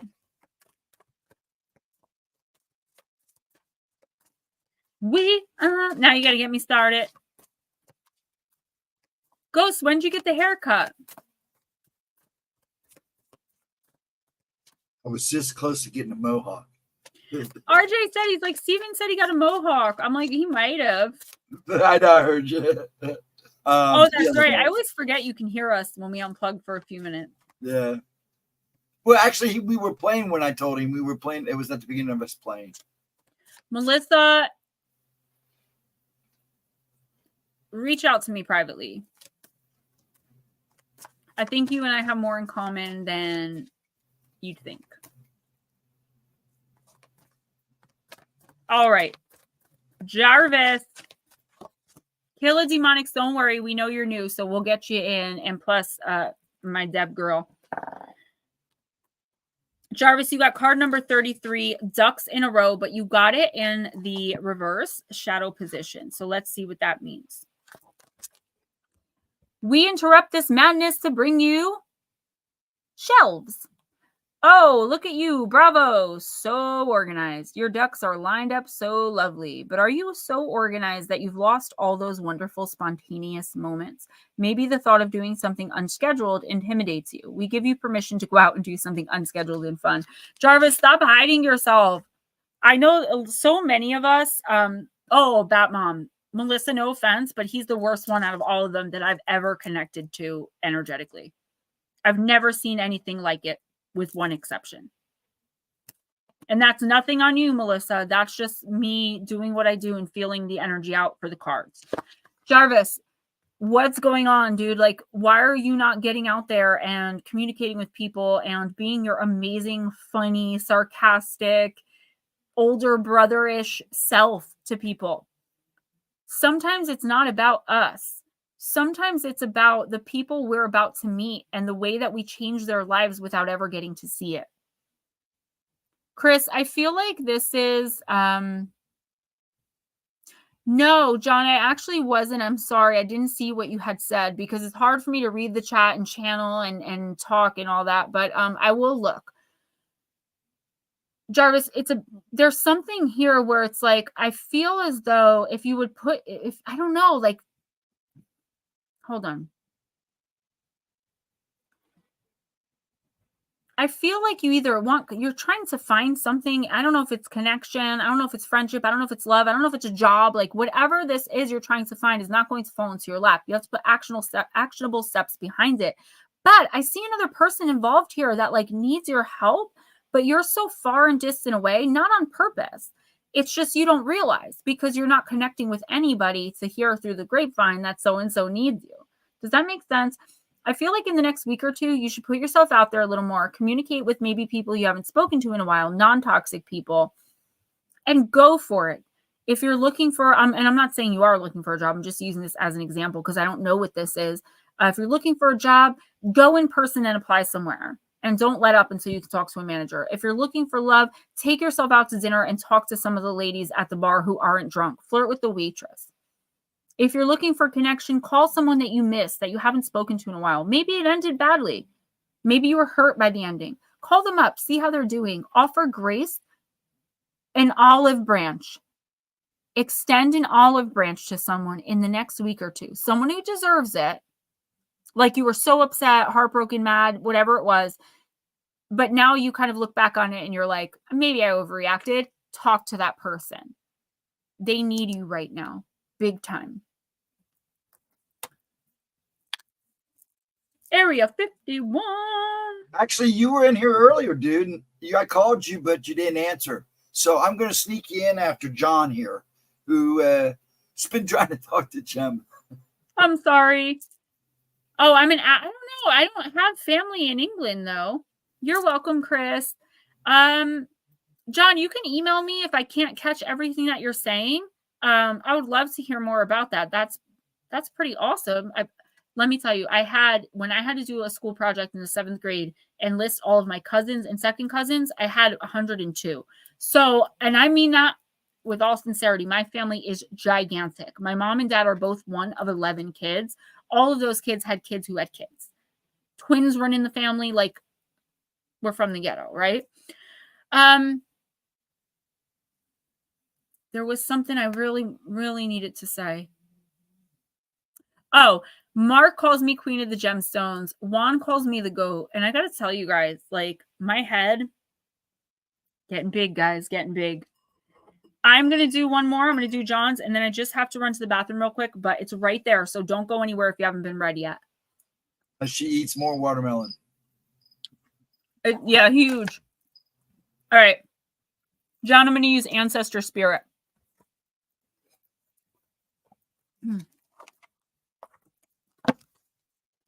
I honestly wouldn't be surprised if I were blood related to you or to like someone in here. Wouldn't surprise me at all. I know a lot of us are ancestrally connected. I know a lot of us are past life connected. All right, John.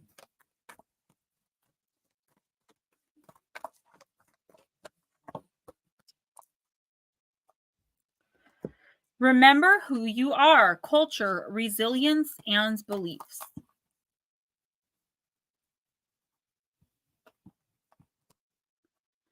You are more resilient than you know. You've been through so much in your life, yet you're still here, a strong survivor. John, remember who you are and what you wanted when you were younger. Remember who you were before people told you who you should be.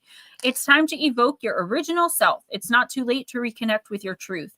Remember how wonderful you are. You have forgotten the many gifts and great potentials that you have. Take a moment now to slow down, John, and remember what you originally wanted out of life.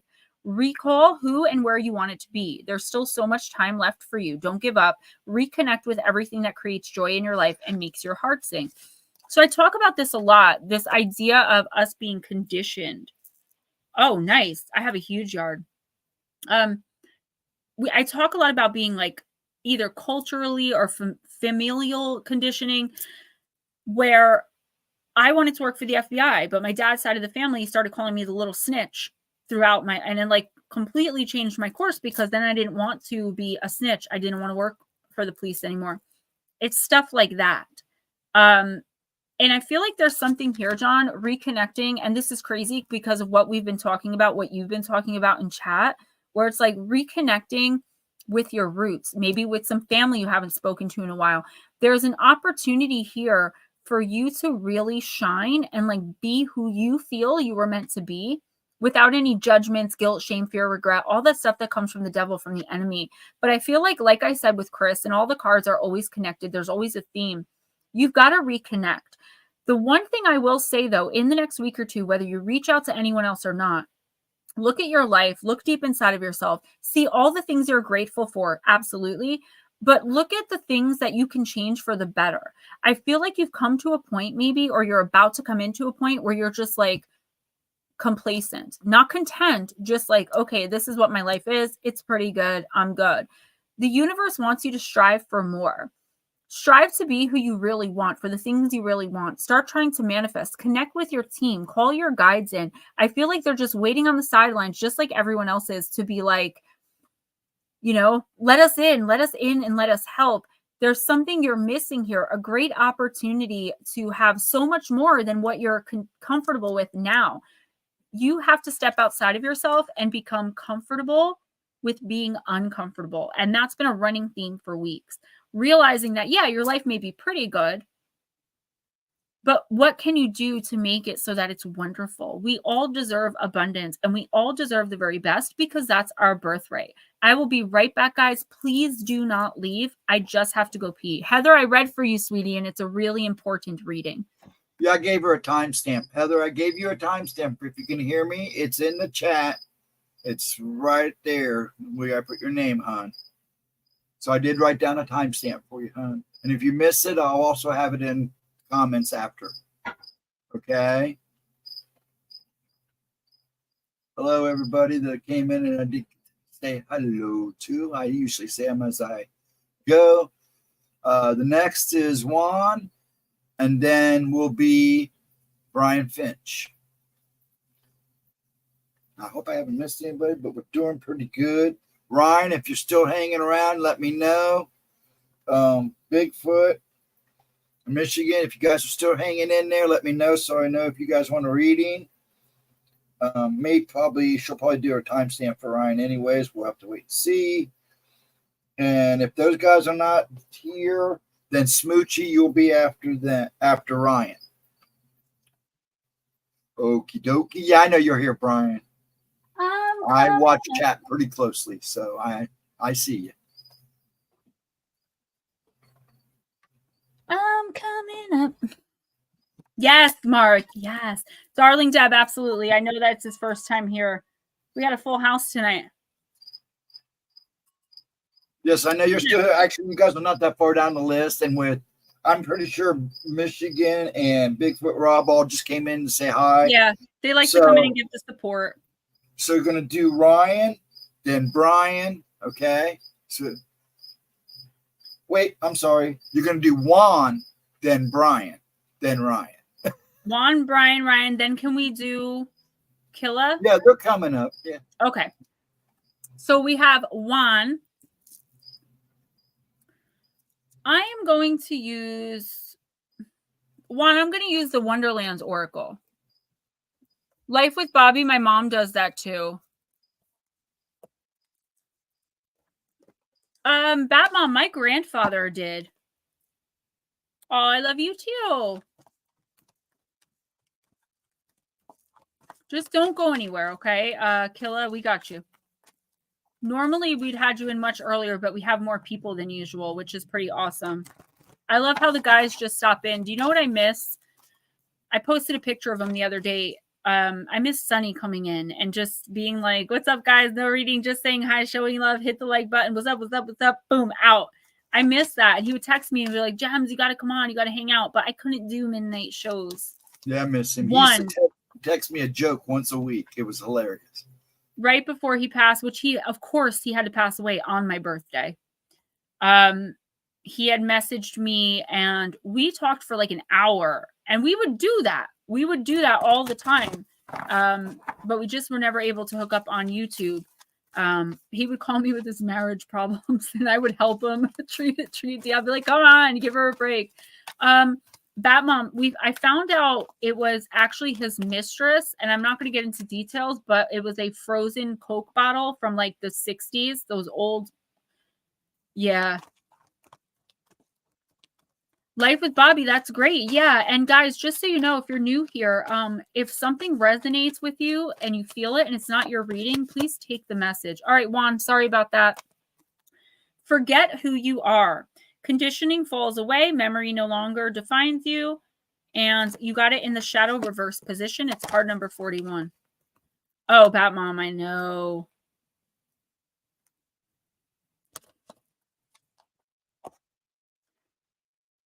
I know. But speaking of lurking, you know what I'm saying? Okay. Juan, You are amidst a new experience, one in which you have no idea of who you are anymore. Paradoxically, this apparent loss of self is a beautiful gift. The loss of memory of the self, the absence of the conditioning, again, with conditioning that defines us, means we can approach William Collins. We can approach new people and situations with an innocence and freshness. This is an opportunity to connect from the heart. So it is with Alice when she enters a looking glass forest with magical powers. All who enter forget who they are. Thus, not knowing he ought to be frightened of a human, a fawn approaches Alice. She responds with an incredible fondness for the fawn, and they meet in simple affection, connection, and friendship. When we forget that we have been taught to fear or hate, it brings the opportunity for a whole series of beautiful relationships to blossom. This is the situation you find yourself in now. Forget what you tell yourself you are. Forget what others have said you ought to be. Forget the enmity, the avoidance, the fear we live with far too often. Forget who you have been taught to be. One, instead, reawaken the innocence of the soul. Unknow thyself. Accept the mystery of you. Within that open space, within that forest, where we are all returned to our ancient, most natural self, we can all be one again. In the shadow, it means believing everything you've been told, defining self through labels, cultural programming, rules, and laws, missing out on beautiful, heart-opening opportunities to connect due to conformity and rigid beliefs. I don't believe that you have like this conforming nature about you. I believe, yes, that mom. I do believe, Juan, if you're listening, I hope you are, that there's an opportunity coming in that you are not going to want to accept. It's one of those things where you're like, well, to yourself, you're like, wow, that sounds really awesome. But outwardly, you're like, I would never do something like that, because this, for whatever this is, I don't know if it's a relationship and there's something here that's coming in. It may already be there, but I'm seeing it like this. I know that doesn't mean anything to you. So that means coming, right? 1 or 2 weeks, possibly a month. One, it's like you want whatever this is, but you don't want the stigma you think is going to be attached to it. This is the universe telling you, again, I'll say it, get comfortable being uncomfortable. If you take this opportunity, despite whatever negativity you've been conditioned to have towards it, again, whether it's a relationship with someone who maybe they'll be judged on their religion, I don't know. If it's a job where, you're doing paranormal research and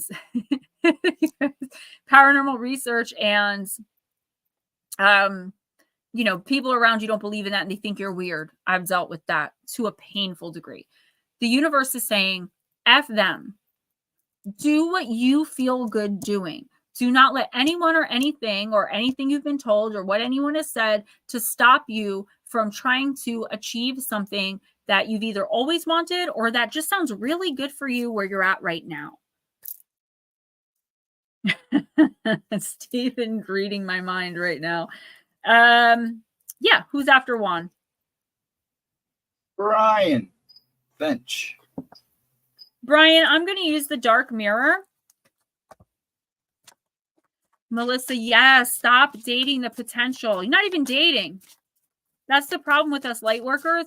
I say it all the time. We see their light, right? So we see the potential in them.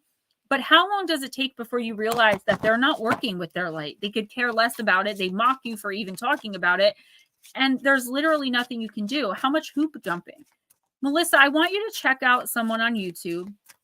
Her name is Dr. Ramani. I'm just going to type it in. If you don't already know her, you might. Check out her videos, please. It did me a world of good a while back when I was struggling with the same thing. All right. I'm trying to get through these a little quicker because I know Killa Demonics is waiting and they're new. All right, Brian. You got Bride in a Cage. I just pulled this card for someone a couple weeks ago. Card number 21. Yeah. Batmom, she's amazing.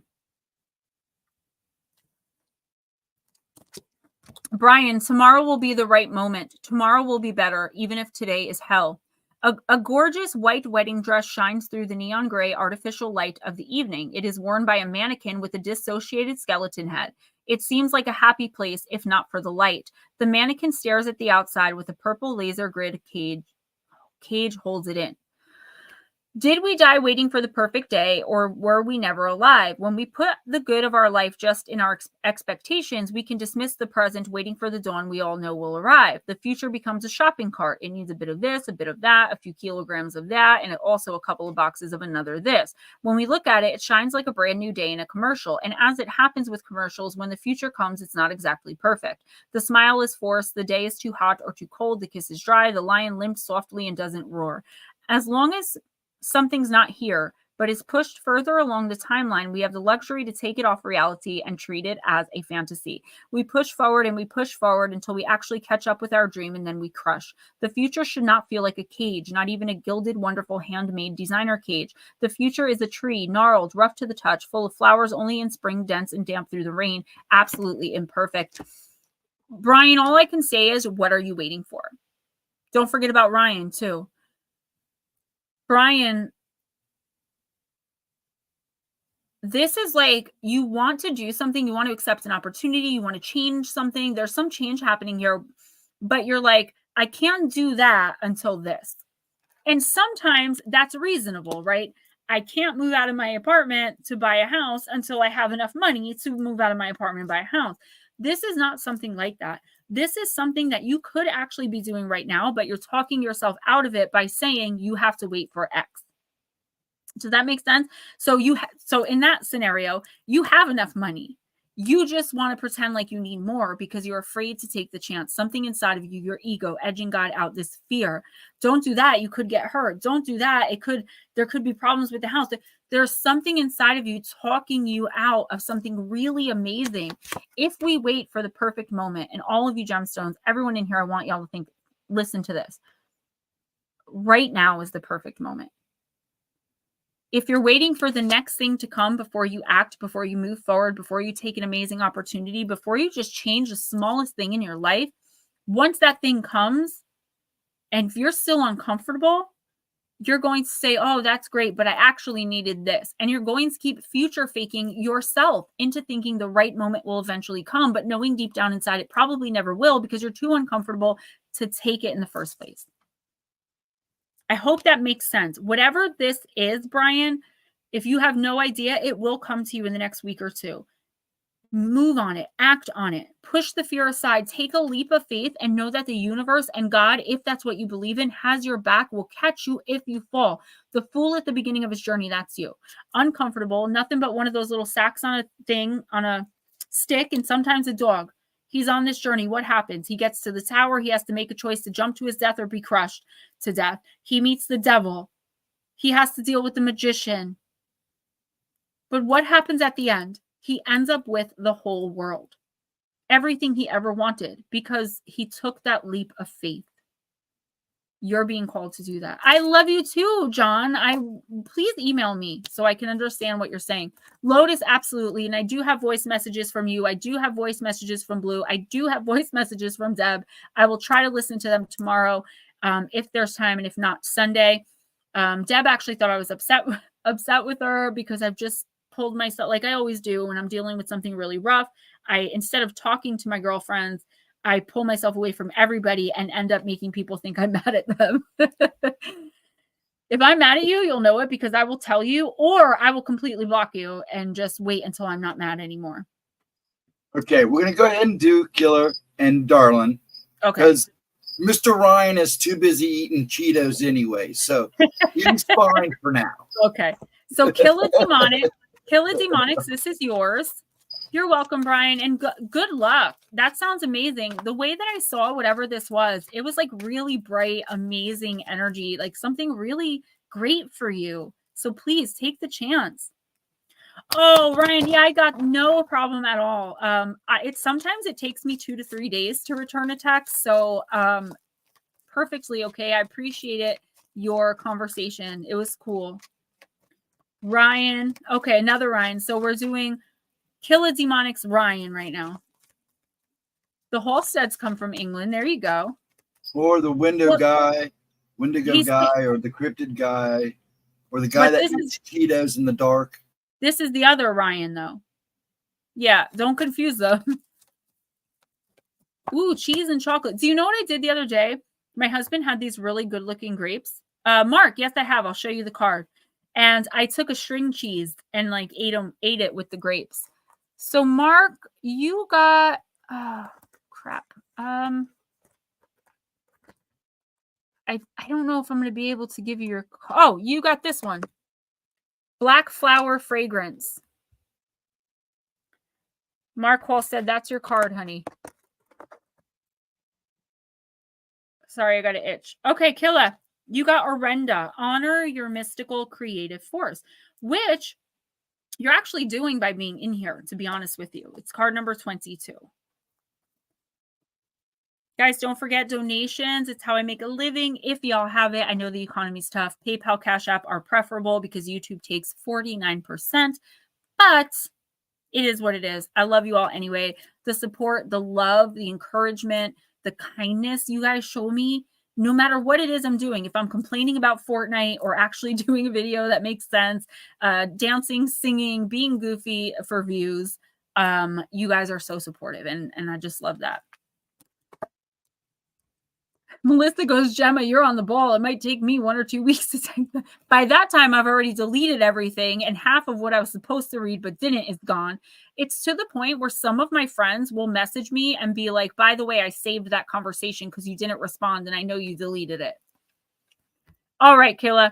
There is a mystical force present in all people that empowers them to affect the world or effect change in their own lives. Ryan, Orenda appears when it's time to make a sacrifice in order to move into the next creative expression of self. The maiden contemplates her role in creation, the seed, the birth, the nurture, then release, both in her ability to procreate and her choice of expressing her creative force in relationships. Now, Oracle, just like Tarot, has no gender. So just because this is talking about a she, it doesn't mean that. So expressing her creative force in relationships, music, art, and food. She sits bathed in the light of the distant full moon, her mystical powers reflecting far into the past and far into the future. The sacred snake extends from her woven hair. Her blood is offered to it as a sacrifice. It is a sacred dance of creation to give life and in return have some of her own taken away, transferred, and transformed. This card embodies the ancient goddess as she was depicted in the Garden of Eden as a primordial omniscient serpent, the bearer of wisdom. If this card is drawn by a woman's, nope. Orenda relates to all sacred cycles, blessing them as a divine and equally valuable and beautiful. So, Ryan, oh my gosh, Casey, thank you so much. That's okay. I appreciate it so much. Wow. Thank you. This is what I mean, guys. And it's not just this. It's all of you. You're amazing. You're the go queen. You guys make my head so big. And at the end of the day, you guys really do take care of me. And that's why I'm so loyal to y'all. Really. Thank you, Casey. By the way, your June reading is coming probably like next week because I'm doing them all really early. Really early. I already did like 3 of them for June. Okay, Ryan, I'm sorry. This is what I do. I go off on tangents. What this card is saying is it's time to move forward. There's something here that is stuck, stale, stagnant, dead, done, over with. It's like stale energy and it's circling you. It's not that it's like, it may be toxic, but it's not showing me anything specifically or like really, really toxic. It's just like, I'm over this. The problem is there's something or someone, some connection here that makes you feel like you have to stay in this situation and figure it out. The fact of the matter is, Killa, you no longer belong in this situation. So I'm going to use a romantic relationship as an example. I'm not saying that's what it is. Whatever it resonates with you, take it. You've been in this relationship for 5 years. And you're growing and changing and becoming the best version of yourself. You are nowhere near who you were 5 years ago. And your romantic partner is still the same, not willing to grow or change at all, and looks at you and says, you're not the same person. No, you're not. You're a much better version of who you were. Or you've been working at the same company for 10 years and they will not give you a promotion because you're so good at what you do. You have to move on. There's something that you have outgrown a really long time ago here. You're over contemplating, overthinking, procrastinating, and making excuses. And the universe is saying, you are not going to move forward. You're not going to learn anymore. You're not going to really grow anymore. This situation is like a weed choking you, choking your growth, choking your air. The universe wants you to step outside of this. You don't have to make excuses. You don't owe anyone any closure or any explanations. They're going to know, whether they'll admit it or not, whoever they may be, a boss, a parent, a sibling, a romantic partner, they're going to know what they did. They're not going to admit it. They're going to understand what's wrong. And in the end, they're going to be happier for the break as well, whatever it may be. In order to be, if you're looking for happiness and wondering why you just can't get to where you feel you should be, it's because of this person and or situation literally choking the life out of you. I wouldn't be surprised if you weren't physically ill right now, dealing with some sort of, not disease, dis-ease of spirit, or, you know, having lots of colds, lots of physical ailments, small ones, but they're there. They're still inconvenience. All of that is because the spiritual overwhelm you're going through with this person and or in this situation.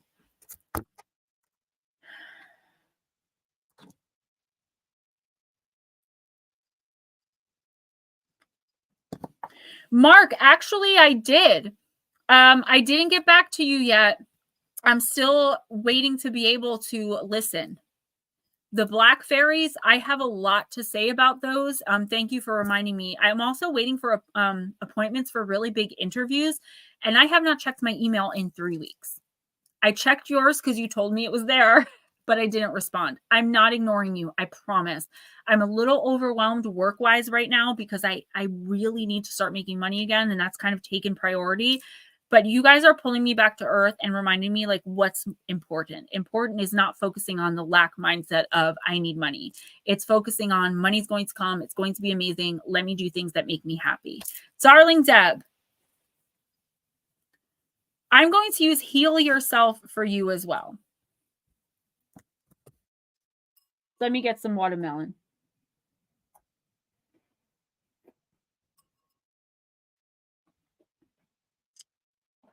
Okay. Killa. Hey, Divine. That actually makes sense, okay? Killa says, I've been having digestive issues and random blackouts since September of last year. So that's a little bit more extreme than what I was seeing, but it makes perfect sense. This is caused by spiritual dis-ease. When we are in situations where we can't grow or change, where we're constantly judged, where we're yelled at, some sort of mentally, physically, emotionally, spiritually, psychically abused, and we feel either conditioned, obligated, there's a reason we feel we need to still be there. The universe is telling you you don't. The conflict, the trauma, the drama, whatever the situation is, Killa, if you don't remove yourself from it, you're going to get more and more sick. Physical disease, and I'm not saying things like cancer and diabetes and stuff don't exist, but physical disease, physical sickness comes from spiritual dis-ease 99% of the time. And people will believe that when you put it in the context of addiction, but they do not believe it when you put it in the context of digestive issues, blackouts, all the things that go along with it. I'm telling you, remove yourself from the toxic situation and the negativity surrounding it. Or if it could be one single person, I don't know. If not, you're going to continue to suffer and it is going to get worse. You're not going to have opportunities to move forward, to grow, to learn, to change. You are stuck. You need to step out and into your power and stop worrying so much about hurting other people's feelings when these people couldn't care less what they're doing to you.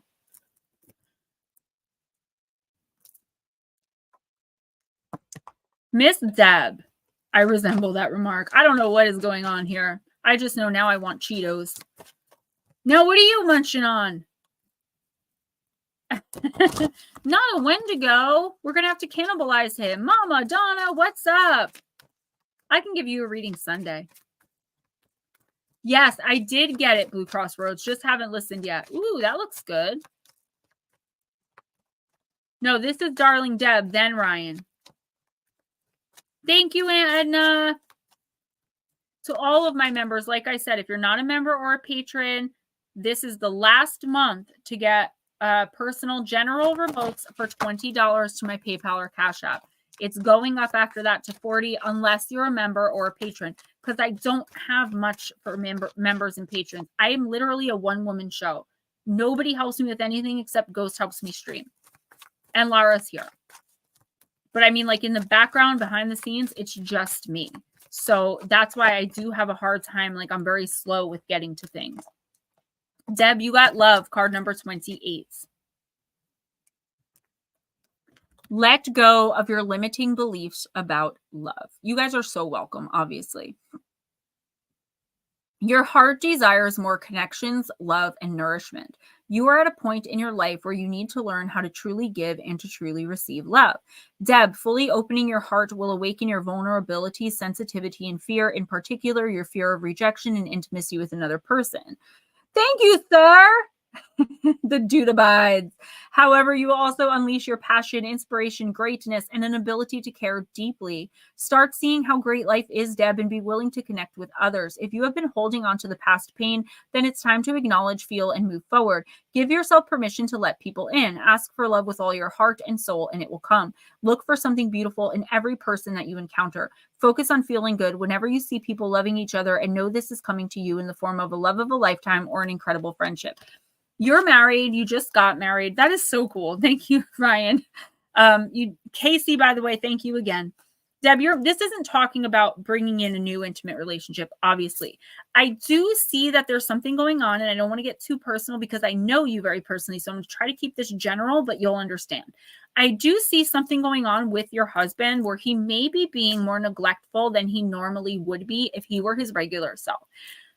Even though you're now aware of what's going on, thanks to moi and our beautiful conversations and friendship, well, your spirit team, really. I'm sorry. I should not have taken credit for that. I'm sorry. Thanks to us talking about it, I should have said. You still have a part of you that is wondering, is it you? Is this contempt, or whatever it is that you're feeling coming off of him, because you're very open, you're very receptive to energy, you're still wondering if it's you. Let me know what you guys are talking about. I might have an answer. The fact of the matter is, though, in that situation, Deb, it's not. And I feel like you may have been conditioned to always look inward when someone didn't treat you right. Look at your own actions. How are you behaving? What energy are you giving? What are you giving to the relationship? And when you do that, you should realize it's not you, honey. As there's two sides to this. Now, that's that. I could say so much about it, but that's what I'll say. The second thing is, I feel like you're judging yourself. This is a very weird message. Like, when it comes to friendships, like, you're thinking things like, that person would never be friends with me. Why is this person friends? Like, am I cool? I feel like very high school banter in my head. And I'm kind of smiling because it's silly, but it's exactly what I do. When people like BMR, Sunny, Wayne and Michelle, they come in, when Juan comes in, Gemma's the go, I start thinking to myself, I feel like an imposter. When I met Blue Heron, she said, I feel like I'm with a celebrity, and we had to take like a tons of pictures. I feel like an imposter in my own body, my own life. When people are friends with me, I question why. I have nothing to give, I tell myself. This card is telling you, honey, the best thing you can do is spend time focusing on all the amazing things and people you have in your life. Show gratitude every day, like I'm sure you do. But also focus on all the amazing things about you. Twice in 1 month, I have been crying in a breakdown over something because I get very emotional. I'm just a girl after all. And you've literally called me. Nobody calls me because I ask people not to. You have broken that taboo because you were worried, because you felt something in me. That is amazing. And I'm never mad about it. Tennille's done it a couple times, Arisha, because we're so connected. But that's a beautiful thing. You're an amazing friend. You're a beautiful woman, and you don't deserve to feel those things about yourself. So if you can't look inside and wake up every morning and tell yourself you're a badass bee, I will tell you, stop being so hard on yourself. We're not teenagers or little kids anymore. And if someone doesn't like who we are or who's judging us, girl bye, boy bye, bye bye. All right. The Wendigo guy. I almost said the Wendigo hunter. Why? 1 second. Ladies, they don't let you, if you click the cash button for the gift memberships, it'll let you pick 1, 2, or 3. But the problem is you don't get to pick who it is. It randomly picks people. So it'll randomly pick one of my like 4,000 subscribers. Right. But we've had a lot of times where it's gone to someone that was like in the chat, Yeah, but there were a lot of times when it didn't. Mark, thank you. I do try. I'm very uncomfortable with myself sometimes, like expressing who I really am. I realize like I don't laugh and giggle as much when I'm not online with you guys. When I'm with my son, of course I do, but like in real life, I always feel like I have to present this perfect picture of, what's the word? There's a specific word I'm looking for. Domesticity. Perfect soccer mom. I've got it all figured out. I've got it all under control image just in my own life, like here. And being goofy and silly is like out of the question. Actually, Ryan, no, I have it. And I'll tell you why. Because I have an awesome friend who's like a brother to me now, who I connected with very quickly, who told me it's impossible to see Wendigos in New Jersey. I don't know a lot about memberships, guys. When you guys started becoming members, Long Island Bigfoot started it. I didn't even know I had that. That's how long I had offered memberships and nobody knew. So if there's an issue though, and we can't figure it out like in chat, just somebody text me, let me know what it is. Cause I'm not going to go back and read like all of that. And I will do my best to go into YouTube Studio and figure it out. Yeah, he's all right, Ryan. He's all right. So I can't remember if last time I used the Halloween Oracle or vampire, but I'm being led to Halloween. So if it's the second time, it's your guides. It's not me. I am so tech notes hearted, and I don't mean that in like to be on PC. I don't know what I'm doing. That's why in my videos, people are always like, can you show videos? Can you show pictures? Can you do audio? Don't you think I would love to do that? I would love to have something that's like high tech like that. Don't you think I would love a teleprompter? I don't know how to do any of that. And I don't have anything like anyone around to really help me through it. Or to be like, Gemma, you can do this. Stop. Come on. Figure it out. But I am trying. Maybe that's your lucky number, Smoochy girl. Membership gifting. I just didn't know you can't get. Yeah, I think that's so ridiculous. It could depend on the phone. Or I remember somebody couldn't find memberships because they were on their phone. I swear, Ryan, do you remember what deck I used for you last week? I used the Halloween deck and pulled the same exact card, I think, for someone. If it was you, that'll only be the second time that's ever happened.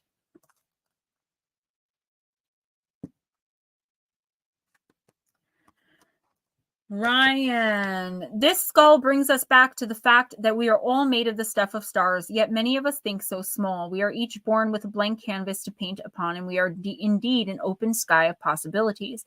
It's easy to feel small in a world that can seem so busy, impersonal, and seemingly self-absorbed. We can at times feel lost and unclear about our direction and lose sight of our place in the cosmos. The Skull of Stars reminds us that we are only limited by our own imagination and boundaries. If we can dream it, it is possible. Ryan, are you listening? This definitely pertains to you right now. This card indicates that you need to think bigger and more broadly about your future and what you would like to achieve. Perhaps there are false beliefs, often old, that no longer serve you as you grow and change. Sometimes these beliefs may not even be yours. They may have been imparted to you by your parents or the wider community, yet feel rather incongruent to you. You need to endeavor with all of your heart and soul to live the life you want and honor your own wishes and truth. I swear I read this card for you last week. Or for some, oh my gosh. I don't know that this has ever happened before. Ryan, this card is telling you to stop listening to the people around you who are planting seeds of doubt in your mind. You're like so excited, so amped up, so ready to do something. And now I know this to be fact, so it upsets me a little more. And then you have people in your ear that you care about and love, that you thought cared about you, at least for the most part, who are telling you it's dumb, it's stupid, it's not a real job, it's not a real opportunity. You know, like when I say I'm a best-selling author and someone turns around and says on Amazon, as though that takes away my happiness and my pride. It doesn't matter. A bestseller, to me, that's everything, because ever since I was 5 years old, I wanted my name on a book and I wanted to be a best-selling author and a model and work for the FBI and act and sing and be a ballet dancer. I had a lot of dreams, but I made that one come true, right? Ryan, I don't think most of these people in your ear have bad intentions. I just feel like they have allowed their ego, their fear, to stop them from achieving their dreams or reaching the peak of their own idea of success. So they're afraid. Not all of them. Some of them are like malevolent, like they're doing it on purpose to try to mess with you because they don't want you to succeed. But a lot of them, it's coming from a good place. But it's wrong. They're not supporting you because they're afraid that you're going to try something and fail, maybe like they did. If you try and you fail, that's fine. At least you tried. You won't have regret, right? John, thank you. You are so sweet. The universe is telling you, your guides, your spirit team, God, if that's who you believe in, do this. Take these opportunities. Do not miss out on them. You will regret it for the rest of your life, and I'll tell you why. This is your path. This is where you're supposed to be. Everyone spends their life trying to get on the road. I think of it as a big woods, and we're all roaming around. And eventually we stumble somehow onto the life path we charted for ourselves. Ryan, you're there. And that's exciting because some people never find it. A lot of people, most people in here have. Take the opportunities. Even if you fail, get back up and keep trying, because you were meant to be doing this. This is where your success is going to lie and where your real happiness is going to come from. Yes, I tell my oldest son that all the time. I'm like, dude, like, I know you want to work for yourself. I know he's like a really good rapper. He's on YouTube. But he feels like, he's never going to make it. And I always tell him, I'm like, Kai, like, that kind of attitude, that kind of talking, it's what's going to make you not be able to make it. If you know what? If you don't think you have enough time to work on your music, find time. If somebody is holding you back from working on your music, if you have to end a friendship or relationship, this is what I tell him, and it pertains to you. It's going to hurt right now. Say you have to, I'm not saying that I want my son to break up with his girlfriend. I'm just using him as an example. So say I'm like, if you have to leave your girlfriend, you're going to be so sad and it's going to suck so bad. But 20 years from now, that's going to be a very small pain when you're living wherever you're living, doing your thing as a rapper or being your own boss in some other capacity. If you let that come between you or your job, doesn't have to be romantic, or your job or your mom or whatever, 20 years from now, you're going to look back and you're going to be so bitter and resentful at that person. And you're always going to wonder, what if? New England. Who's next? Oh, Bat Mom. All right, sweetie. Love you. Text me anytime. I did get your text and it did make me feel better. Just to know you were thinking about me. I'm sorry I didn't really respond. But if y'all need anything, message me and be like, dang it, Gemma, you need to text me back. I need you. And I will. Smoochie's next. I'm going to use Dark Goddess for sure. When I pushed my wig up, I definitely messed it up. But let's pretend that it looks real.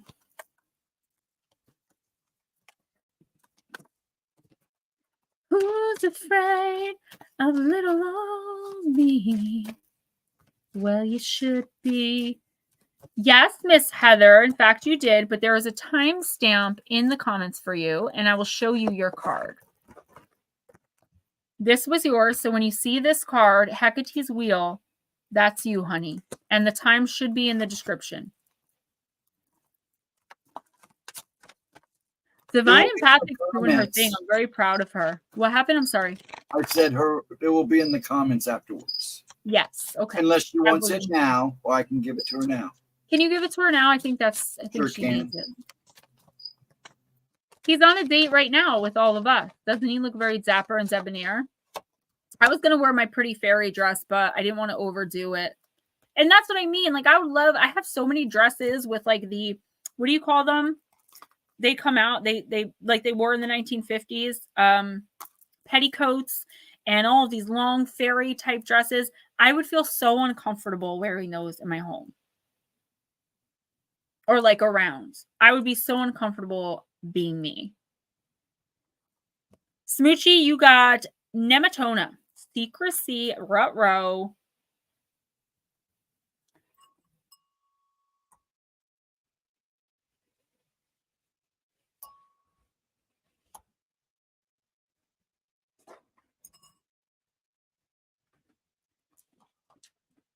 Petticoats, the hoop skirts. I've got a black one and a white one. And I have the 50s style dresses. That's my favorite era for dress, the 20s and the 50s.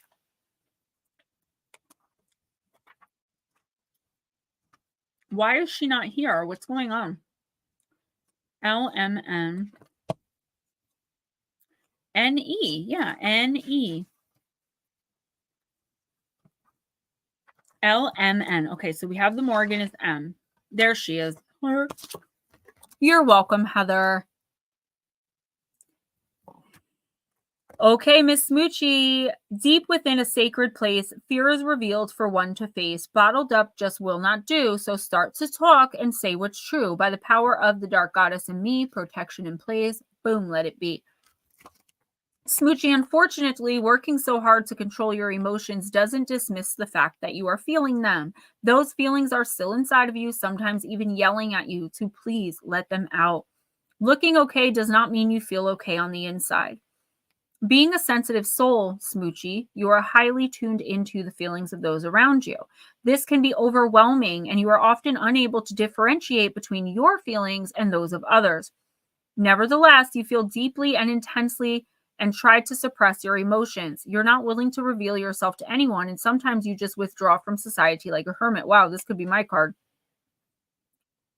Nematona invites you to step into her sacred space where you won't be challenged, for she understands that the only way to heal from situations is to talk them through. Nematona will meet you in the scheduled grove within, where you are safe to reveal your hidden secrets. You need to get something off your chest, Smoochie. Bottling up your emotions is not the answer. Talk to a therapist or a good friend, one you can trust. Don't keep secrets from your partner, for the truth will always come out.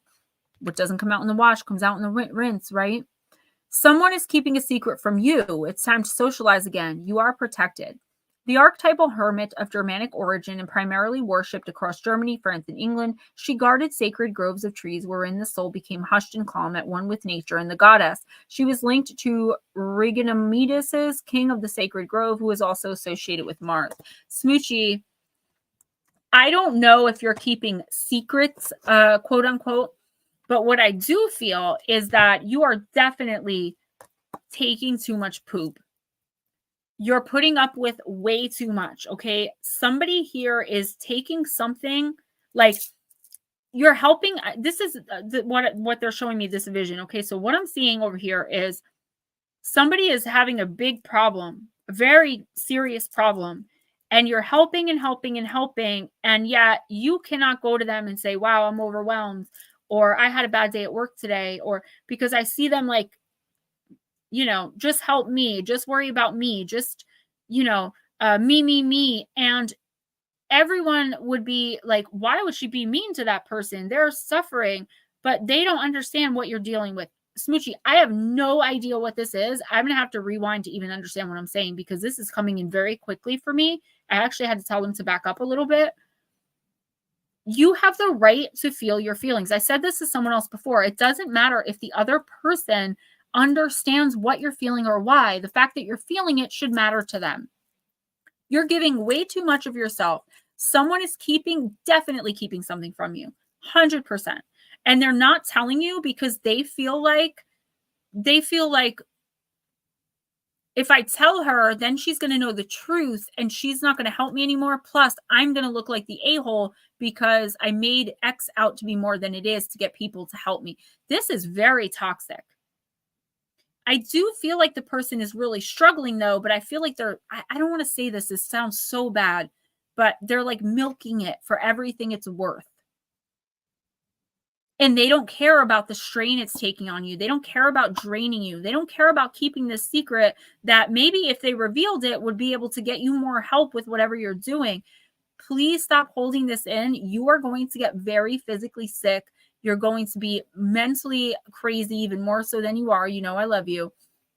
this now is the time for you to stand up for yourself. And if other people looking in are like, hey, that person really needed, they don't know what you're going through. Mind your business. And I mean this. Somebody is taking advantage of you in a really bad way. And you need to stand up for yourself. I don't know you to be a person who doesn't stand up for themselves, but I feel like in this situation, you just feel like it's best to be quiet and kind of fade into the background, do what's necessary. Yes, do what's necessary. Absolutely. Get it done. You're a boss. I love you to pieces. But you have the right to speak. You have a voice. You have the right to your opinion. And if someone else doesn't like it, if they really loved you and cared for you as much as they pretend to when you're helping them, they would understand that something is bothering you and they need to act on that. If they don't, as bad as, I don't know why this is going to be so bad, but you're going to have to withdraw that help, at least in some way, shape, or form, because this person is literally feeding on you vampirically. I don't think they know they're doing that, but I do feel like they know exactly what they're doing. And it's like, all right, now it's my turn. I'm going to take you down a peg or two. This is what I'm hearing. Who's next? I don't like that. Very toxic and very manipulative. Life with Bobby. Life with Bobby, I'm going to use deep, dark, and dangerous.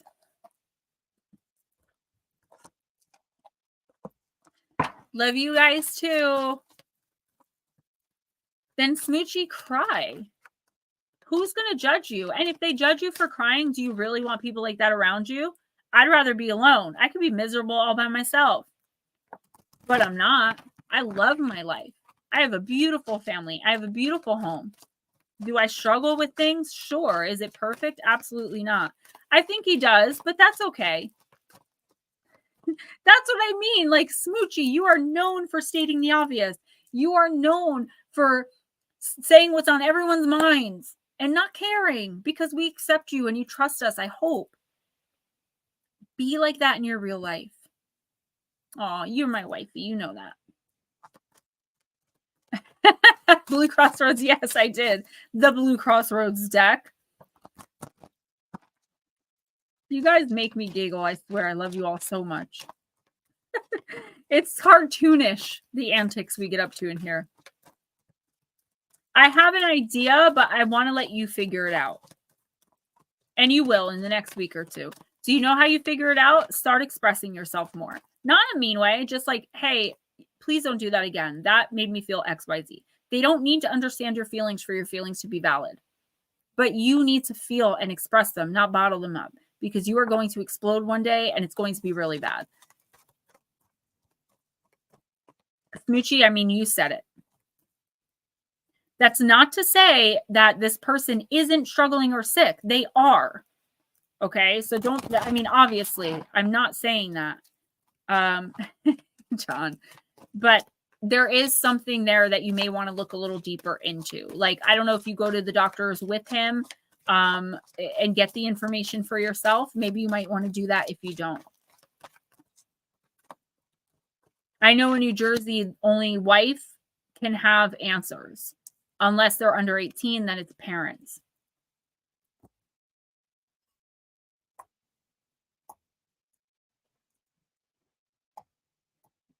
I'm almost done. I'm really glad I got myself a big bowl. All right, Life with Bobby. You got the card of acceptance, which is hell, but it's not like the Christian hell. It's H-E-L. It's the goddess. Card number 6, and she is, I can't even read it. Look at that. Can you read? There's a number up here, and it says deep, dark, or dangerous. I can't read that. Dark. She's dark. All right. Card number 6. I'm glad. I want you guys to. That's literally what I'm here for. I'm dedicating my life to helping people in some small way. Things can never stay the same, Bobby. Change must be accepted. Be flexible. Keep walking through difficult circumstances, but don't stop and don't get stuck. Acceptance allows you to move on faster. Surrender what is no longer yours.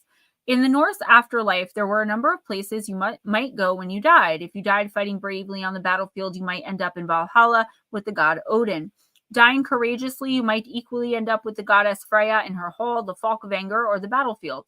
Alternatively, you might end up with Hell.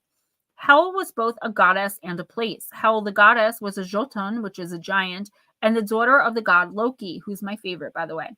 Not to be confused in any way with the concept of the Christian hell, this was not a place of punishment, but an underworld. When people died in a not particularly courageous way, they went to be with Hell, a kind of benevolent middle place.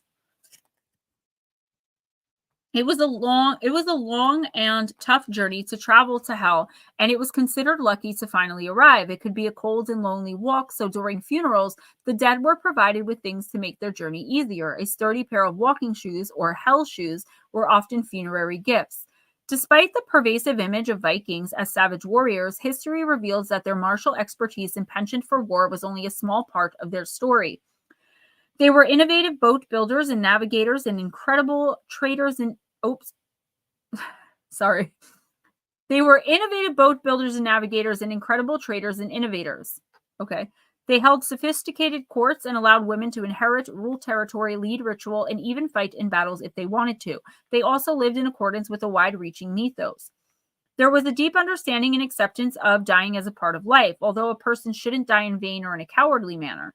Virtue and living a good life in service to society and gods ensured that death could be accepted and a new life in the afterworld begun. Your plant companion is crowberry. Your crystal companion is thulite. It's a beautiful purple stone. I think sometimes it's pink, but don't quote me. I don't have any because I tend to give my crystals away in the spiritual helper boxes or to friends that need them.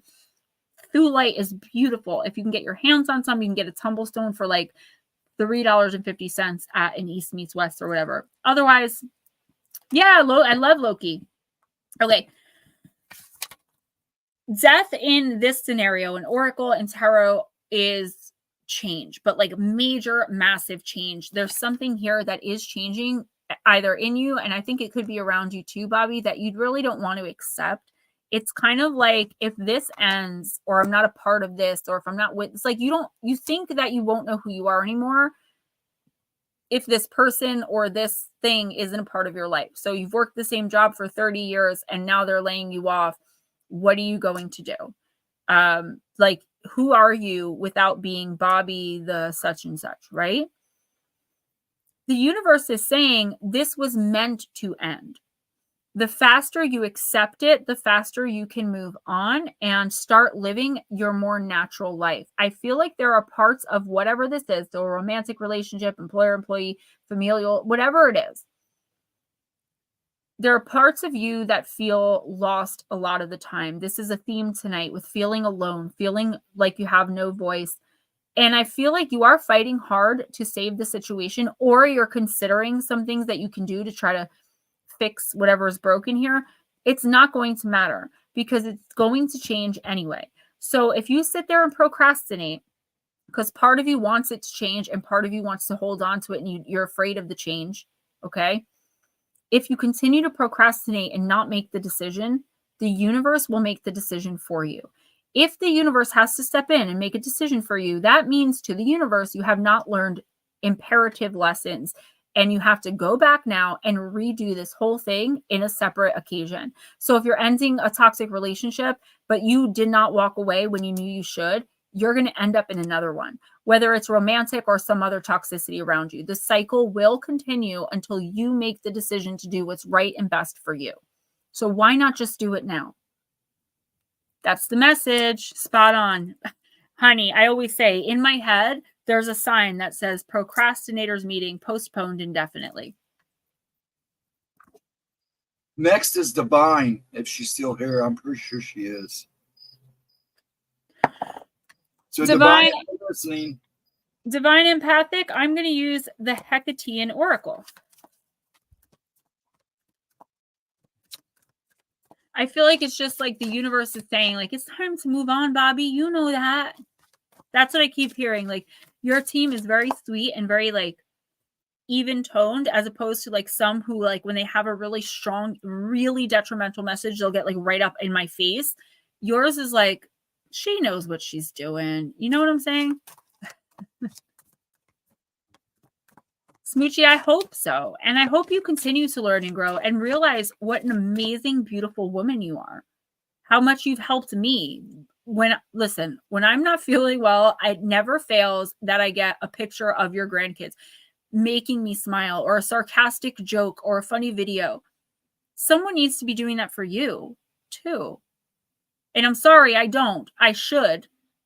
And if you need that, I can provide it. And I'm sure you have tons of friends, or at least people that maybe can transmute the energy you give and give it back in kind. You guys share pictures of your grandkids with me. You guys share videos of baptisms and weddings, and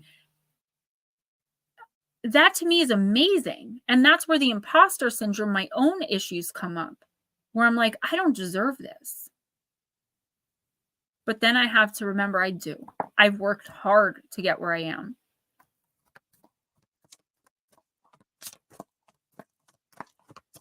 And you guys are the reason for it. Because let's face it, if you guys weren't interested in us, Steven and I would just be sitting here live talking to ourselves. It takes you guys coming in for this to be a success. It takes you guys coming in and watching my pre-recordeds, coming into the lives, for me to be a successful woman in this field. It takes you guys buying my books and supporting me that way. It takes, like, I could never do this alone. It would literally be impossible. And I don't think a lot of you guys understand how you've changed my life in a big way just by existing and being who you are. I have met the best people through this stream specifically, and on YouTube in general. People do not believe me, but I'm telling you. And I know that's what I'm saying, though. I need that picture. I really do. I know, Smoochie. I was planning on sending it to you anyways. Okay, just text it, because I'm not going to open an email, even though I do have to get to them. It's important. Professionally, it's really important, because I'm waiting for like big channels to get back to me with dates. It's so easy to say that to someone else, though, isn't it? It's so easy to say, you're beautiful. What are you talking about? You don't deserve that crap. Get out of there. But we can't tell ourselves that. And that's what we need to change. All right, Divine Empathic, I really hope you're listening. That's exactly what it is, Smoochie. It's the battle between the two. Like, who am I today? Without makeup and wig on one, and with makeup. And, I'm about to do a short that has, hold on, let me pull this card for her. I'm about to do a short, and it's a mom saying to her daughter, it's just audio. It says, who are you playing with, honey? And she says, Amanda. And then it flashes and says, I'm Amanda. I'm 6 years old. And that's how I feel. Like, from one moment to the next, like, am I her, or am I Gemma, or am I some Frankenstein monster of both? Either way, I'm me, right? Divine Empathic, you got card number 1, Prostistos, Primordial Origins. And I'll tell you what, this is a new deck. And that has to mean something special, and I'm going to get to the bottom of it. Whether it's good or bad, I need to know. You guys know me with my research. I do side quests, rabbit holes, all of the above. So Oracle of the Hekatean Path I got last Friday. I've done 4 readings with it, including my own. Every single reading, this card came up. So it's definitely a theme. Donna, are you still here? Let us know, please. She goes to bed pretty early. I usually jump her, but we had too many people. And I could read for her. Oh, no, she didn't want a reading anyway. She was saying hi. I'm going to see her Sunday, hopefully. Okay, Divine Empathic, who looks like she's not here anymore, but I'll read for her anyway. Hecate's true origins are lost in time. We all originate from a single point in the creation matrix, and Hekate exists both at the very beginning and at the very end. Where do you originate from? On your path to Hekate, many of us are focused on what On your path to Hekate, many of us are focused on where we're heading in navigating one crossroad after another. But we need to look back and make peace with the past to understand the present and plan for the future. Divine Empathic, there's something here about your past that you're struggling with. I don't know if you're struggling thinking people are going to judge you, if you're struggling thinking, did I make the right decision? you have to come to terms with the fact that it is the past. It's over, regardless of any negative role you may have played in whatever the situation, relationship, situationship was. There's nothing you can do about it now. Going and apologizing to a toxic person is only going to make things worse. First of all, it feeds them supply and makes their ego bigger. They're never going to apologize to you.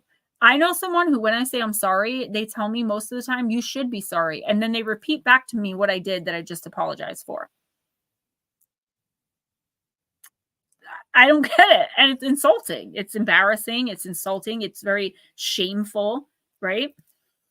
I feel like you're struggling with something like that. Like, I want to make peace with this, but I don't know how. And Divine, the only thing I'm really seeing and the only advice I would give you, I'd give you this advice too. You have to just move on.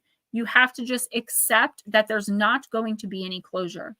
There's not going to be any answers as to why.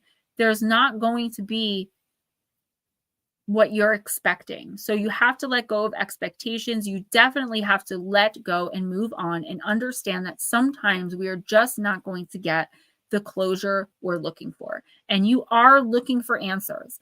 I feel like what the universe is telling you here too is like, look inside of yourself, worry about the role you played, your reactions, your responses, and looking at ways that you could become better and bigger than this whole situation, relationship, or situationship and or this person.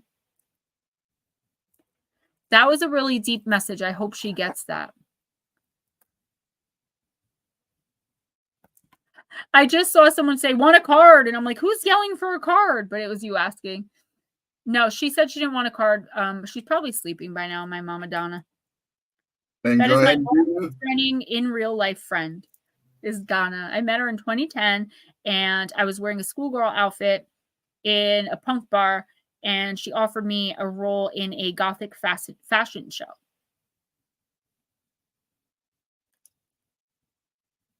Oh.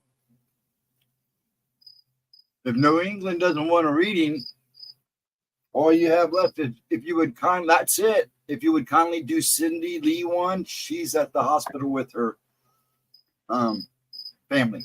Who else did we had? Lotus and Deb, but we read for them. I think that was it, right? Casey did not want a reading. Right. So, oh, okay.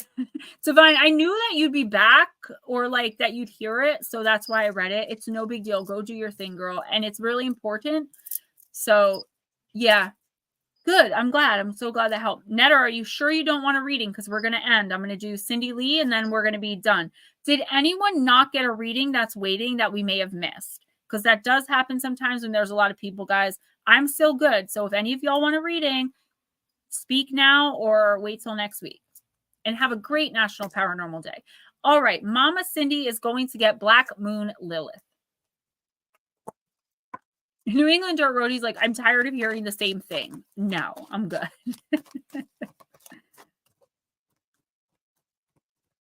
and then maybe you will be. And maybe that's the realization you needed to come to. I didn't get much more of what you said, but that's what I was told to tell you. Thank you, sweetie, Divine Empathic, everyone else who donated, PayPal, Cash App, Super Chat, Super Sticker, Super Thanks. My members, you guys are amazing.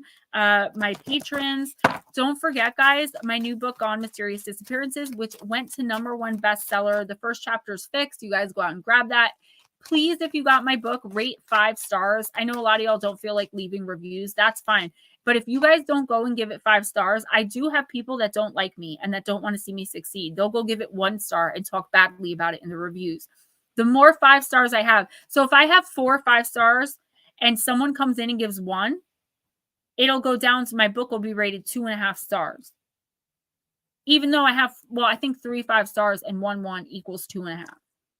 So the more 5 stars reviews I get on Amazon, it really, really does help me. Yeah, just anything y'all can do. I love y'all so much. All right, Mama Cindy Lee. And what is she in the hospital for? Is it okay to say? She's actually got 2 people in the hospital in different locations. So she's traveling. She was hoping to be back, but she asked the other night. Yeah, and I'm not sure about that. You might be right. Well, actually, that makes sense. If you guys purchase the book, please go and leave 5 stars, because I think Donna tried to go and leave 5 stars one time and they wouldn't allow her. But then again, I think my books are sold somewhere else besides Amazon. I don't even remember where, because I'm not the one who really puts them out. I have someone help me with that. So how can they prove you didn't buy it if I did it without having the books. Did you? If you have 2 minutes, go try it. That's just 5 stars. Like I said, I don't like leaving long reviews either. You couldn't just leave 5 stars. You know what then? Do 5 stars and be like, great book. Go Gemma. I really would appreciate it. I know it's a pain in the butt, but it does really help me so much. I make so much more money because then Amazon doesn't suppress my book thinking it's bad. Okay, Mama Cindy Lee, Neptune, Magic, Imagination, and Illusion. Card number 30. Don't forget, guys, if you got my book from the Sunday when it came out through last Friday, you got a special copy that when I'm rich and famous is going to be worth a lot, because the first chapter was not what it was supposed to be. The first chapter ended up being a campfire tale or campfire story from my other book. I don't know how it happened. I've never had to get mean with anybody that worked, quote unquote, worked for me. They actually helped me. I don't pay them. I've never gotten nasty before. I flipped out. So unprofessional. I kept finding spelling errors in my, it's just not okay. So I got it to the point where before anything goes out, I now have to review it and make sure that it's good. And it's not because of incompetence or anyone did it on purpose. I think I also ghostwrite. I send in a lot of material. Okay, card number 30. 30. Magic, Imagination, and Illusion. Cindy, you are a master magician. When the Neptune card shows up in an oracle reading, the universe wants to remind you of your natural superpower. Take time to dive into your spiritual alchemy and manifestation practice. What do you want your life to look like? What do you want your creative vision to embody? Paint it, write it, act it out, make a vision board in any way, set intentions. Oh, I just grinded my teeth for your reality. When you work with our imagination and treat fantasy as reality, the universe can pick up exactly what we want and create synchronicities to make it happen. Neptune cosmically thins the veil between the natural and spiritual worlds, so you can channel your visions into reality through your imagination. I'm going to read for Ghost Dragons after this. In astrology, Neptune is the planet of illusion, dreams, the spiritual unknown, psychic ability, creativity, deceit, and seclusion. As Neptune moves through the sky, its connections with other planets creates fantasy, bends realities, and can cause what was once deemed solid in our lives to dissolve. Neptune in Roman mythology, Poseidon in ancient Greece, was the god of the sea, complete with his powerful Triton. Neptune is the modern planetary ruler of the spiritual water sign of Pisces. It's a generational planet. People around that same age share the same Neptune placement, making its transit a collective experience. Find your Neptune placement in your birth chart and match it to the following list. If you were born between 28 and 43, your Neptune's in Virgo. 42 to 57, your Neptune's in Libra. That's my husband.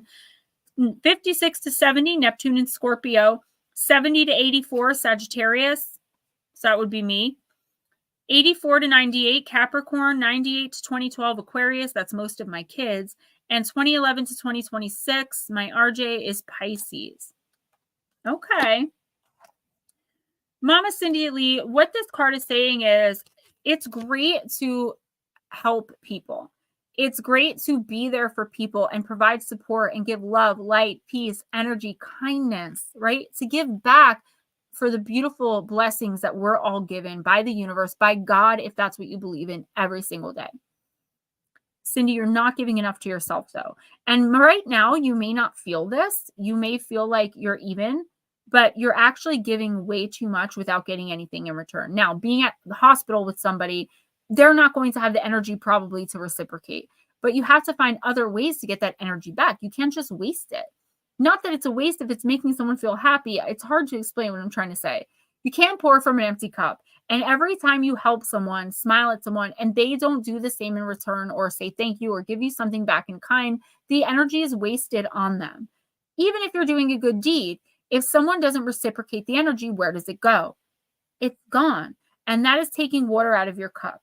The universe is telling you before it's too late. So in the next week or two, try to sit and really think about what you want for you, how you can get what you want for you, and start moving forward in that, even if it's a slow going, baby step, tiptoeing process. You deserve to get what you give. You deserve to get at least some of what you give. Don't let people take advantage of or take you for granted. There is a lot of that there. It's like, oh, well, Cindy will deal with it. I'll just call Cindy. No. It's okay to say no. The act of saying no in and of itself is not unkind. If you have $10 million and someone asks you to borrow $1, you are not obligated to give it to them. You can give it to them out of the kindness of your hearts because maybe you think it's the right thing to do. But when they start making you feel like you owe them that dollar, that's a problem. And that's what's about to start happening if it's not happening already in your life. You have to enforce your boundaries, regardless of how uncomfortable the 2 minutes that you're doing it is going to be. Address the elephant in the room.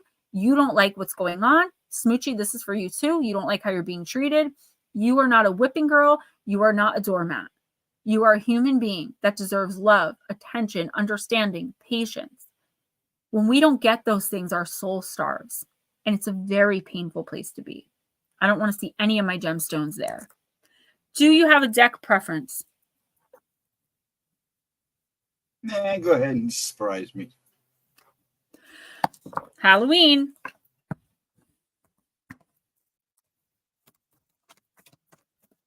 Very good band.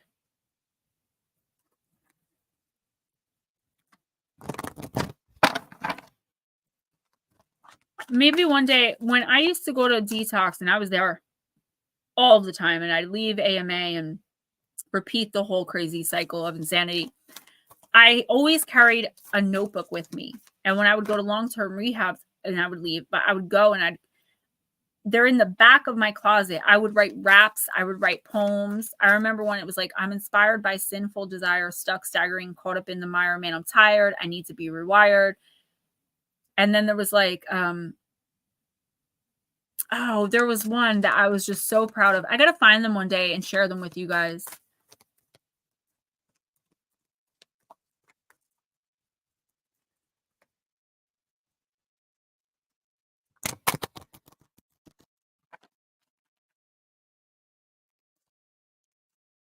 It was like, I'm in Bergen Regional because heroin isn't seasonal, but you can't be reasonable with these people who... I'm going to find those notebooks.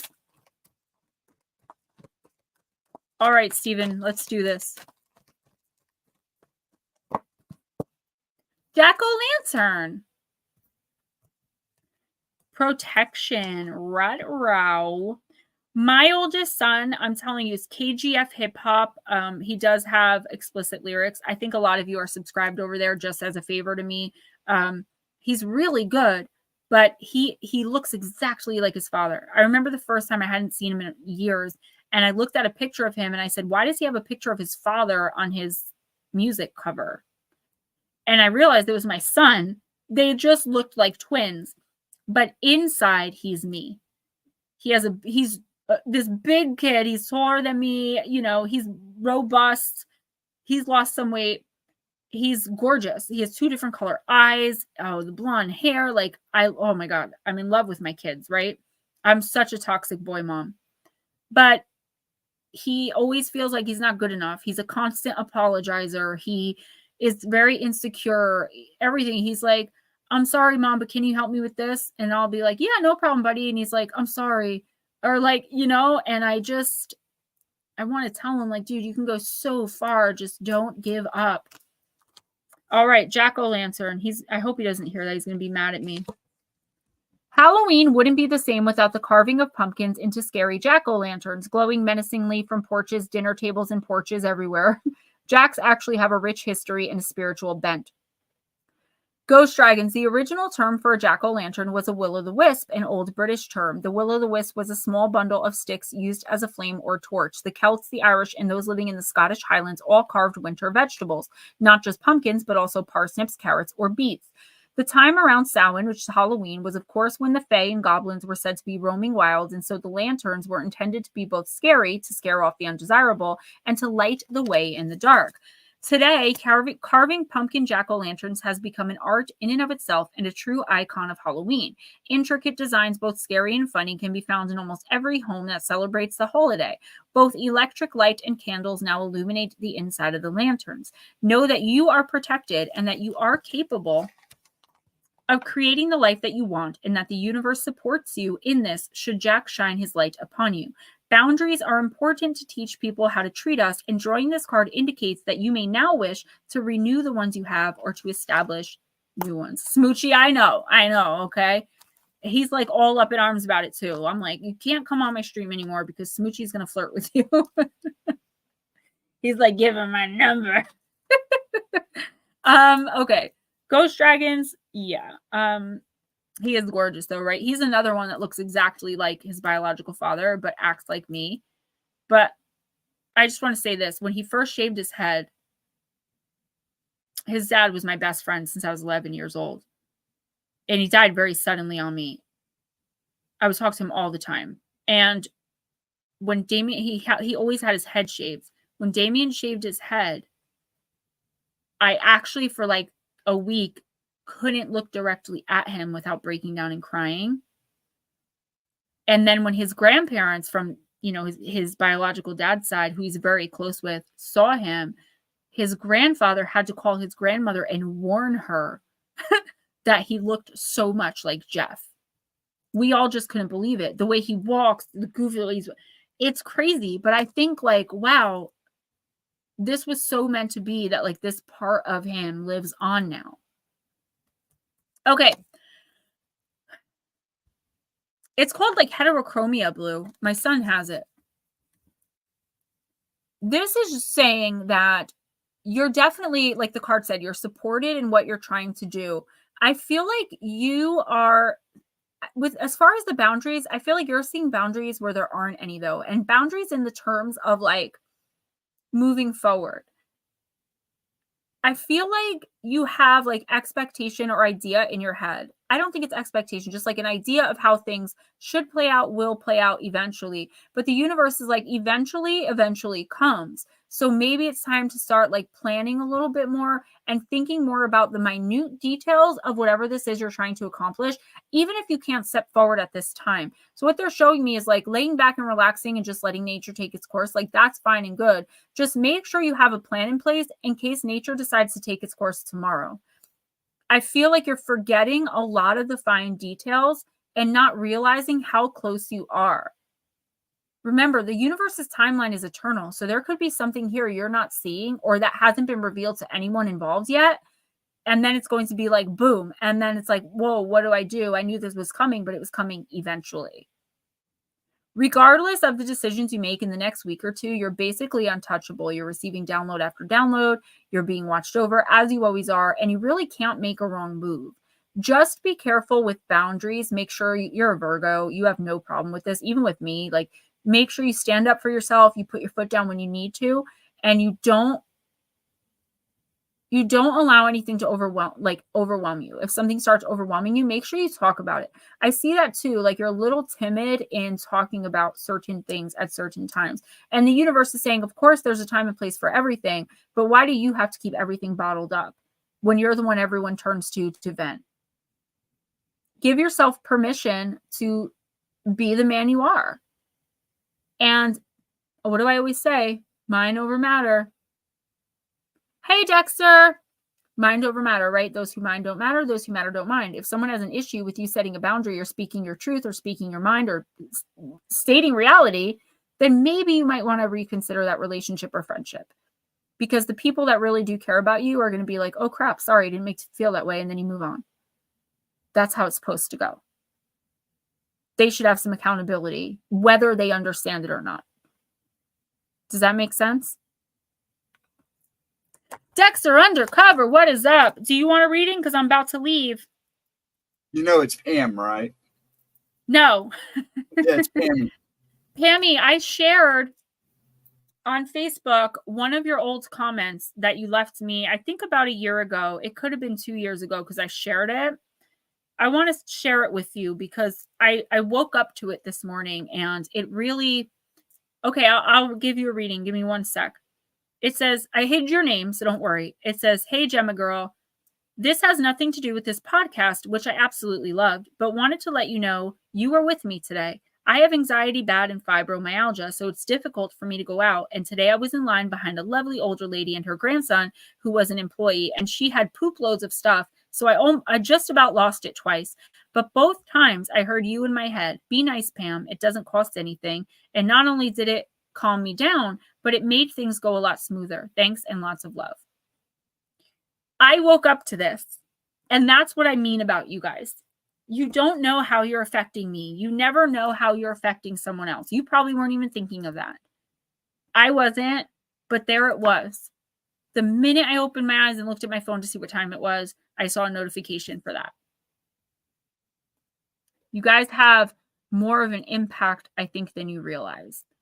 Okay, so Pammy, I'm going to use Hekatean Path on you, and then I am going to end. You guys are amazing. And you, like I said, we all affect others way more than we realize. We really do. I have people say that, 2 or 3 years, right? A while ago. I have people say that all the time. You know, I was driving to my spot and you popped up on my YouTube talking about how far you've come. And I turned around and went home and cried. I didn't use today because I listened to you, Gemma. Or, you know, I was calmer today because I listened to you. And that's where, again, my imposter syndrome comes in. But I created this and you guys helped me. Again, if you guys didn't come in, what would I be doing? If you guys didn't buy my books, if you guys didn't donate, if you guys didn't help me when I'm breaking down in 2 eclipse in retrograde energy. All right, guys, let's see. I also had someone comment, oh, great. I was just about to clean my house. Now you distracted me and I have to watch you. I was like, just listen to the volume. They're like, no, I like your mannerisms. Pam, you got card number 44, Asteria, the card of dreams.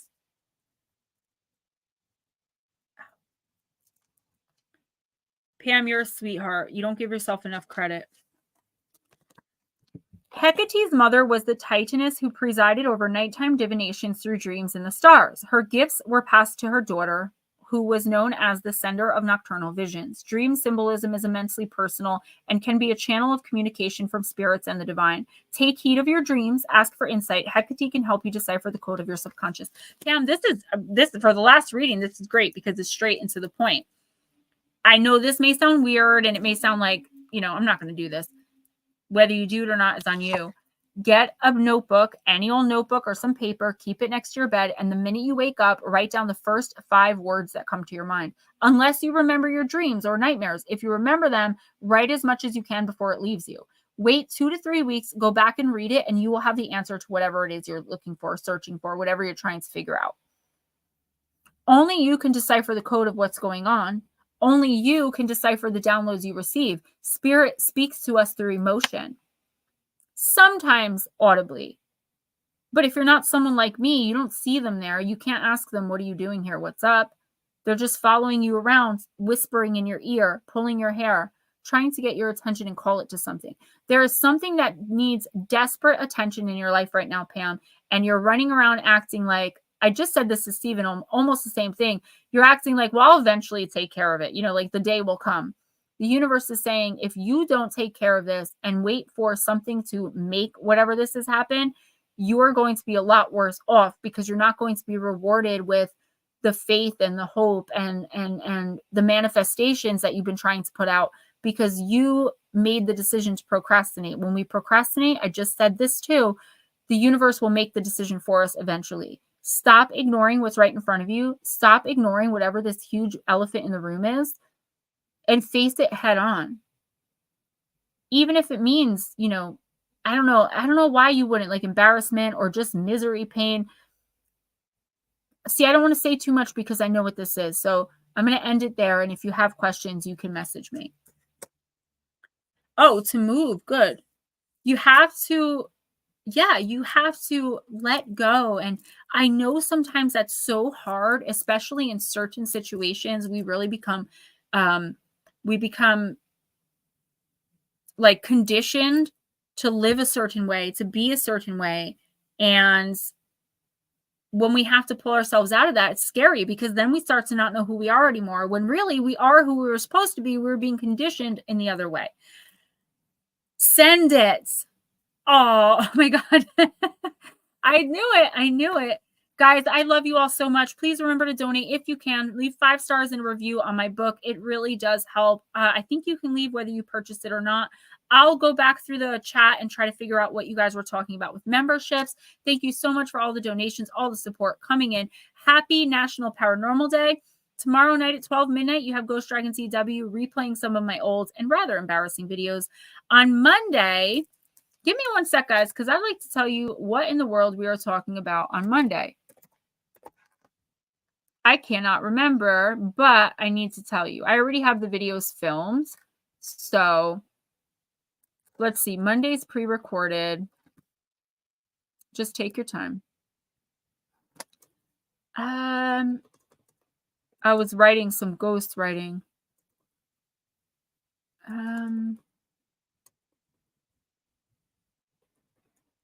Just give me a minute, guys. Okay, it has to be after that. Has to be after that. This is crazy. I cannot remember.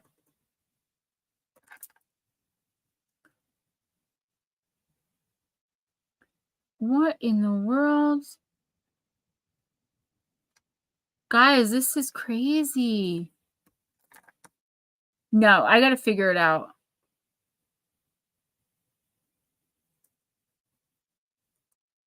Ghost Dragons, can you talk for a minute so I can find this? Talk.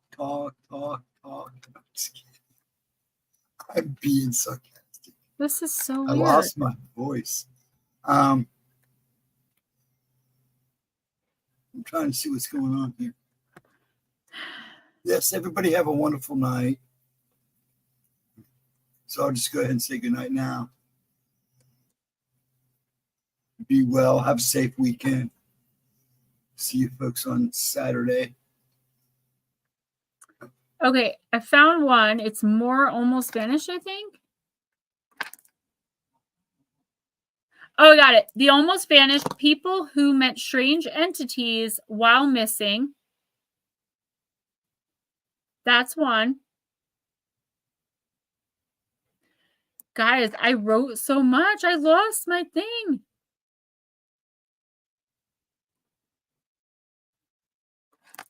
What the actual heck? I will, Casey. All right, guys. Well, I'll put it in the comments. That is so crazy. I cannot remember what I wrote, and I did the videos on them too. That's how much I write. Seriously. Oh yeah, okay, I see it. Casey, I see you. Thank you so much. Pam, you have to take the negatives and do the best you can to turn them into positives. I'm okay. I'm doing me. I'm growing. I'm learning. I'm changing. There's a piece of me that feels a bit broken still, but after everything I've been through in my life, like I think we all have that piece of us. You guys always make me feel worthy and you take away my imposter syndrome. So I am going to take Gemma off. I'm going to change and clean my face and maybe hop on Fortnite, depending how much time I have. Guys, I love you guys so much. Thank you so much for hanging out with us. Good night. I'm going to go find that script. What the heck did I write about for this week? I finished them last Sunday. That's why. Love you guys. Bye.